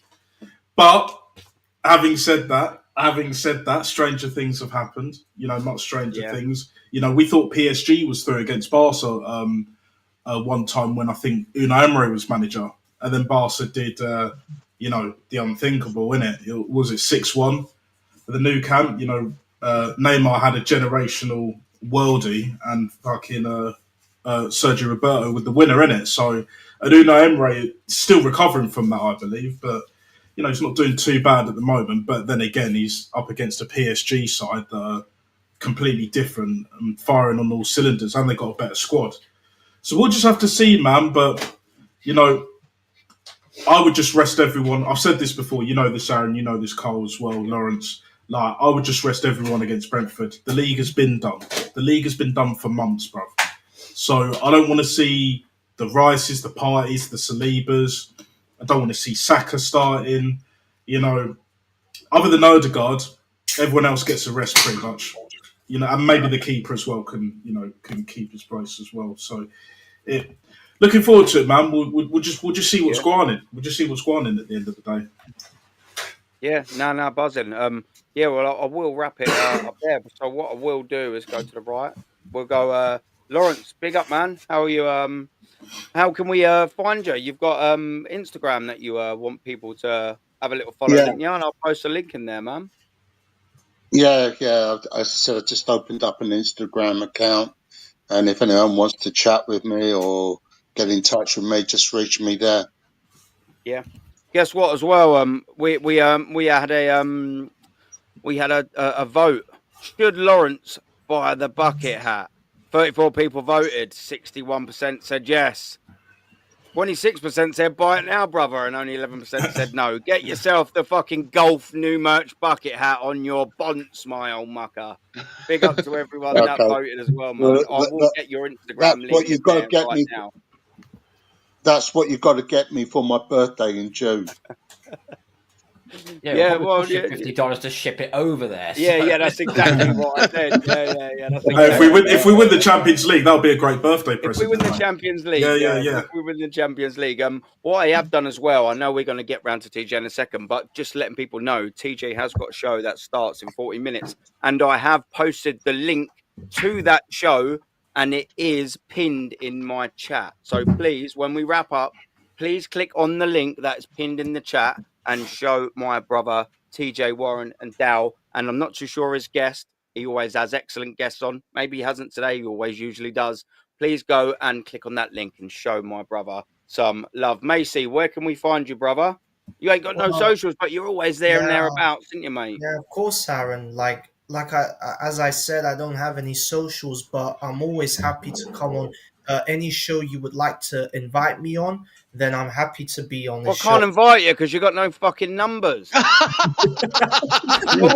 not Charles Xavier, Macy, for fuck's sake. Hold on 1 minute. Even Morse code can't find you. Beep, beep, beep, beep, beep, beep, beep, beep, beep. You know what I mean? And like, we're gonna fucking message by pigeon and scroll or something. What's going on? Come on, Macy. Yeah, I love you, bro. once again, great to be on your show again, Aaron. And yeah, tomorrow's a very important game for us because we need to build that momentum going into Wednesday against Real Madrid because Ancelotti's he's gonna think of Tuesday and he's gonna say, I need to get my act together and get my revenge on Arsenal on Wednesday because Ancelotti is not playing around because he does not want to get embarrassed by Arteta. So we need to get that result. We need to get Brentford out of the way and turn our attention to Real Madrid. And I would maybe make a couple of changes to the squad. Maybe start the players that have not got a start. I would in goal. I would put Tommy Setford there because this kid Setford for me, he could be the next upcoming of something because Norberto Neto for me, I do not want to see that Barcelona lonely pussy at Arsenal ever again. What does that guy actually do for this football club, in my estimation? What has he ever done good for us? Because he's 36 years old and we bought him from Bournemouth for no apparent reason because of the fact that he's a Barcelona and Valencia player, of his experience in La Liga. So I would start Tommy Setford in goal against Brentford. I would put Ben White at right back. And even though Jurrien Timber has been excellent for me this season at right back, Ben White deserves a chance to show what he's all about. And even though I'm not a big fan of Ben White because of the fact that he said years ago that he does not watch any football legends like Patrick Vieira or legends like Ori, because he said that he does not watch legends like Vieira and Ori and all these other legends. But I would stick Ben White at right back. I would keep Saliba and Kivior together as my centre back pairing. I mean, I still need to see more from Kivior because even though I still don't rate him that highly, I need to see more from him if he's ready for this huge game on Wednesday against Real Madrid. And at left back, I want Tierney to start because I'm tired of this manager continuing to abuse him, to put him in this kind of predicament. And hopefully by the end of this season, Tierney can go on and win trophies at Celtic because for me, I think now he's just had enough of Arsenal. He's had enough of this manager, and he's had enough of this regime. So for him, he needs to go and win trophies at a better club. Yeah. So, but for now, he needs to start from left back, and at midfield, I would maybe start a midfield pairing of Odegaard, the scrubby captain, Jorginho. I mean, we have no choice really. I mean, Jorginho's out because it's a risk we can't play Declan Rice because we need him for Wednesday. So I would put him. I would put Mikel Moreno in midfield. I would put Ethan on the left, Trossard on the right, and I'll have to go with Sterling in the middle as normal because I still don't rate the Chelsea the Chelsea fanboy Raheem the Dream. Yeah, no, buzzing. Cole, I don't mean to cut you here. I'm only going to go to TJ because I know he's got a show to start in 9 minutes. That's literally why. First off, thank you very much for jumping on. It's been an absolute pleasure. I know what you've got coming up, and people again just quickly reiterate. It's saved and pinned in my chat. It starts in 9 minutes. Show TJ some support, people. Click on that link. Thank you very much for being on, brother. Who's your guest on? Have you got some guests on? Yeah, no, anytime you send me the link, if I can be here, I will be here. Yeah, we got Sod from Sod's Football Corner, and we got Jez coming on. So it is going to be a hour and a half of absolute real talk. Where I'm sure Jez will give us some news to come down from Cloud 9 on a little bit here, but we depend on him to keep us grounded, right? So yeah, we'll have Jez. Jez is an absolute legend. We got Sod, who is also a legend, and then obviously Oregon Goon Dow, my host with the most. So, guys, thank you so much for having me on, Aaron. Big up everybody here. Really, really appreciate you having me, and we'll see you guys soon, eh? Yeah. No, big up, man. Thank you very much. And I'm sure the show that TJ is going to have will be absolutely fantastic. And what a geezer. And I mean that sincerely. Please click on that link and go and show him some support, man. He is an absolute testament. And do you know what pisses me off when people use the phrase, the Yanks don't know football, because TJ, Dow, Simon Gooner, and I mean, my man down here is talking absolute facts as well. Dr. Butts. I mean, like, they're a testament that, oh yeah, guess what? They might be from America, but they absolutely know what they're fucking talking about. And they're doing some fantastic things. And they're an absolute credit to USA knowledge for talking about the Premier League and all sports. Go and follow TJ, man. Cole, big up, brother. Thank you very much for coming on. Do you know what I mean? Hopefully that Chinese don't digest too bad, my brother. It's like a man. It's like a man versus food challenge. It really is. If you haven't seen it, hang on. Yeah, go on. Wait, has he pigged out? Let's have a little look. There you go. Look at that. Yeah. Yeah. Oh, I'm loving the WF belt and all, man. That's my boys. I just use it for aesthetic purposes. I've just lost the screen now. Yeah. I've only got it for aesthetic purposes. No, it's been a fantastic show as always. Well, big up to all the panel. I agree with a lot of people said regarding of who you would start against Brentford. The only thing I would caveat away from would be the goalkeeper situation. If you're going to put Kivior and Saliba as the two centre halves, you want to keep the same keeper in. You need that triangle. You need that triangle connection between your centre halves and your goalkeeper. Because if you say put Ben White in there or you put Tierney in there, it might mess up the connection, might mess up the chemistry. And remember, the goalkeeper is only as good as the defence that's in front of him. Unless you're Onana, then it's actually the other way around. But you know, get what I mean. But no, I personally think Odegaard needs to start. He needs to put in a man of the match performance. He needs to put in a captain's performance. Otherwise, I'm benching him for Madrid. I'm benching his ass. Don't care. Declan Rice taking the ball off. He goes, get your fucking bumper clut over there. Yeah. Get over there. You know, I'm going to put this in top bins twice. So, you know, but this game on Saturday is a bit of a meaningless game, but we need turnaround. We need fresh legs because we know we're going to go into the epitome of World War III on Wednesday. We know it ain't going to be an easy game. It ain't, but it is what it is. And yeah, so and you're following my channel, Gundown UK. I've got a show tomorrow, call-in show. It'll be basically review straight after the Brentford Arsenal game. So you should check me out for that. What time is it starting? 9:30 UK time. It usually is. So 4:30 Eastern, 1:30 Pacific. Yeah. So yeah, got that to look forward to. Got the watch along on Wednesday night as well for the Arsenal Madrid game as well. And and on the channel that I host for Tuesday night, the Pats Touchback, we'll be talking on the defensive side of the ball, talking about draft prospects. So you'll see me in a lot more calmer fashion. So a big up to everyone. It's been absolutely great. And another glorious Friday night in with some great people. Yeah, no, wicked, man. Depending on what time I get back from the Emirates on Saturday, I'll see if I can jump on for a little bit of a for however long. If I can, you know what it's like, man. If I can make it, I will make it, Cole. Absolutely, man. But now, big up. Thank you very much for coming on. And debutant as well. Dr. Seymour Butts, you may know him as. Do you know what I mean? He's there, he's everywhere. And a great debut. And I hope it's not the last time you come on, man. Thank you very much. Oh, well, thank you very much for having me, and hopefully it's not the last either. I work from home, so I do have a lot of flexibility. So, so the opportunities that I, can go on, I'm more than happy to.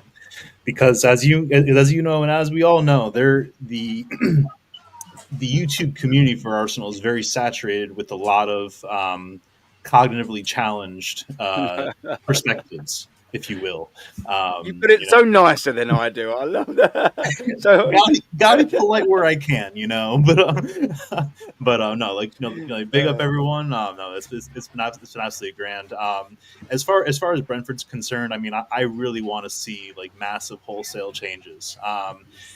So I mean, I'm definitely down with. I mean, I really don't care like who's in goal. I mean, I'm down for Neto or Setford, but at right back, I rather like this match. I think this opportunity. I think this match is a great opportunity to see academy players. And see what they have to offer. So at right back, I'm playing Josh Nichols. The center half. The center half pairing, I'm doing Kivior, and I'm probably going with Ben White to pair with him. I mean, granted, I think that's a lot depending on his fitness and to see like whether he's fit. Because otherwise, I probably would field Saliba, but then take Saliba off roughly around like 60th minute or so. Put Ben White on, give him like 30 minutes of game time. Like I mean, but otherwise, like if he is fit to start, I think he should play. I really don't want to see Saliba on the pitch, and I want to see him as fit and as in prime. Like for when we go to the Bernabeu, because he's going to need to be, he's going to need to have like his S tier quality game that night. And then a left back, I want to see Tierney, because in midfield, I would either play Jorginho or Partey at the 6. I wouldn't be opposed to seeing Mauro Skelly at the 8, but I think I'm more keen with having Pillowfoot, because at this stage Martin will not earn his first name nor his surname in conversation until he starts picking up his game. So from now on, it is Pillowfoot, because he plays as if he's like a nap time. I mean, he's like bum awful. Truly. Betty buys, isn't it? Yeah. So I would say Martin at the 8, but I want to see Zinchenko at the 10. That's his natural position. He plays a very hybrid 8-10 role for for Ukraine, as he did previously before he went to City. So considering that he doesn't really get much game time, and I think he's also probably on the way out, like I think that would be a good trial for him. Rather, I guess I feel like potential suitors in the summer. So I would play probably maybe a Jorginho, Odegaard, Zinchenko midfield, and then up top. Probably. I mean, I would probably play Martinelli, but I would also be playing players like like Kabia, Nwaneri. Completely forgot about him, and also Sego Jr. Get as many of our academy products onto the field. And why not? I mean, especially if we're going to be pretty much throwing the game so that we can focus on Madrid. At least give them like academy players like a game out. See what they have. Yeah, no, man, I'm buzzing. Yeah, I totally agree with starting the academy kids at right back as well. Do you know what I mean? Like, or someone there, like you said, Nickel, just give them a chance. If you can't do it now, when can you? Especially with such a massive game coming up. Do you know what I mean? Like, no, it's facts, man. Thank you very much for having me. And look, Natster, short, sweet. Yeah, kind of what my missus is going to be saying in about 5 minutes. Yeah, I mean, it is what it is, brother. But thank you very much for coming on. No, well, thanks for having me on. Even though it was pretty much right at the end, it is what it is. But had to eat. Do you know what I'm saying? 3 large eggs, bit of wedges, got my chicken. Love a bit of baked beans. I'm not going to lie, mate, and a bit of sauce. So saucy sauce and all that is what it is, mate. Nice Friday night treat. And Natster Official, Insta and YouTube. I will have a preview out tomorrow. Probably be pre-recorded. Might be live stream. Might be a cheeky live stream. And if it is a live stream, it won't be that long, but it's depending. But either way, I'll have it out. And I reiterate what Seymour Butts to my right. is saying, Project Youth, innit? Just play the kids. I don't want to see Partey. I don't want to see Saliba. I don't want to see Rice. I don't want to see Martinelli, Saka, even Marino at this point, because he's our only striker. Because there's no donkey up front, And I'd even thinking about it, if you have a midfield of Zinchenko, Jorginho, and then just keep Pillowfoot, I'm going to call him Pillowfoot from now on. I fully agree with that. You got 29, you got Lego Head, and now we got Pillowfoot, innit? That three in midfield against Brentford in a meaningless game, pretty much. I'm cool with that. And then you have Tierney at left back. I keep Kivior in there because he hasn't really played that many games because it's mainly been Gabriel and Saliba before. Obviously, Gabriel got injured. And then could play Ben White at right back. But if that youth academy kid at right back, put him in, no problem. If we got one at centre back, put him in. And I'm not fussed about Raya starting, but if Neto starts, I don't care either way. Or we could go with the youth keeper, even better for me, because I think it's about time that we see our youth academy products, basically. Yeah. Obviously we know about Ethan.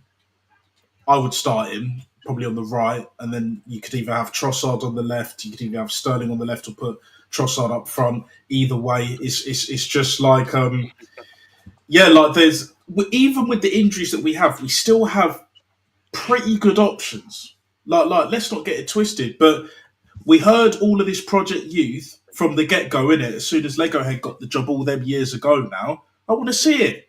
Perfect time. There's no excuses. Because if Arteta, if Lego Head does, play the Rices and the Parties and Salibas and all that, and one of them gets injured, God forbid Timber, that season done. I mean, we still might get through. It looks like it, but we got looks like we're going to get PSG in the semi-final, and any more players get injured, we ain't getting through that. Even if we are on top of our game, no chance. So yeah, Arteta needs to manage it, and if he doesn't, well, Andrea Mafioso, bad boy Berta, mate. Yeah, we'll kick him out the fucking door. Yeah, best believe that. And I'll leave it at that, brother. But thanks again. Much appreciated. Always a pleasure, never a chore. You know how it is, man. No, I'm always been grateful. And just before I shoot, there's a couple of things I just wanted to quickly say. One, obviously, Anthony, man, he's a funny fucker in the chat. I do like him. Yeah, we need to see more of the doc. Yeah, TJ's twin. Do you know what? Does he have his own show? Yeah, he's saying no, sir, no socials, but roam around on call. Do you know what as well? Someone wrote in, what's it? We need more of a TJ in the doc. It sounds like some 80s sitcom, doesn't it? TJ in the doc. We need to see some TJ in the doc. You're on mute, Cole. And we need to see some more TJ in the doc. Absolutely. It sounds like a really bad detective show. Yeah, it does, doesn't it? Yeah. With some a better version of Thunder. Let's put it that way. A better version of Thunder. Bit of TJ in the doc. I love it, man. Yeah, absolutely. Yeah, it's brilliant, man. We're a bit of Norm's in the building, Anthony as well. Big up to Anthony. Yeah, that's hilarious. Yeah, that's absolutely funny, man. Good night to Hendo as well. Mama Flossie was in the building. To everyone in the world class chat. We got Wheels up. Big up Aaron Top work rate. Yeah. I mean, this, the bags are under the eyes. I'm starting to look like Ozil. Do you know what I mean? That's no good. We need to get some more sleep, and that's sort of why I'm going to be leaving in a second. But as well, just before I wrap up, man, FC, of course I will, man. FC going to have to bounce, bro. Thank you very much for always being here, and you're always in everyone's chat, man. You're an absolute legend. You've got a lot of things to do with family and family first. Do you know what I'm saying? That's always the way. And of course, man, happy birthday to your 10-year-old son. Double digits. It's a big moment in your life, young man. And do you know what? I hope that you have the best of days on Monday, my friend. Do you know what I mean? Now you're in double digits, you're a geezer now, mate. Do you know what I mean? Your dad's a top man. He's a proper Arsenal fan. I hope you're a proper Arsenal fan as well, young man. Come on. Don't start telling me you support another club. Don't start telling me you support another London club, young man. Don't start telling me you support Millwall. Yeah.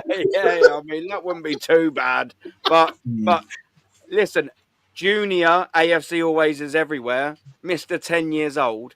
You better support Arsenal, young man. I'm not going to be very happy with you, yeah? But listen, big up. Have a great birthday. And as well, chat, thank you very much, man, for coming in, as always. Panel, you've been fantastic. and I will end the stream there. Big up everyone, man, and Arteta out.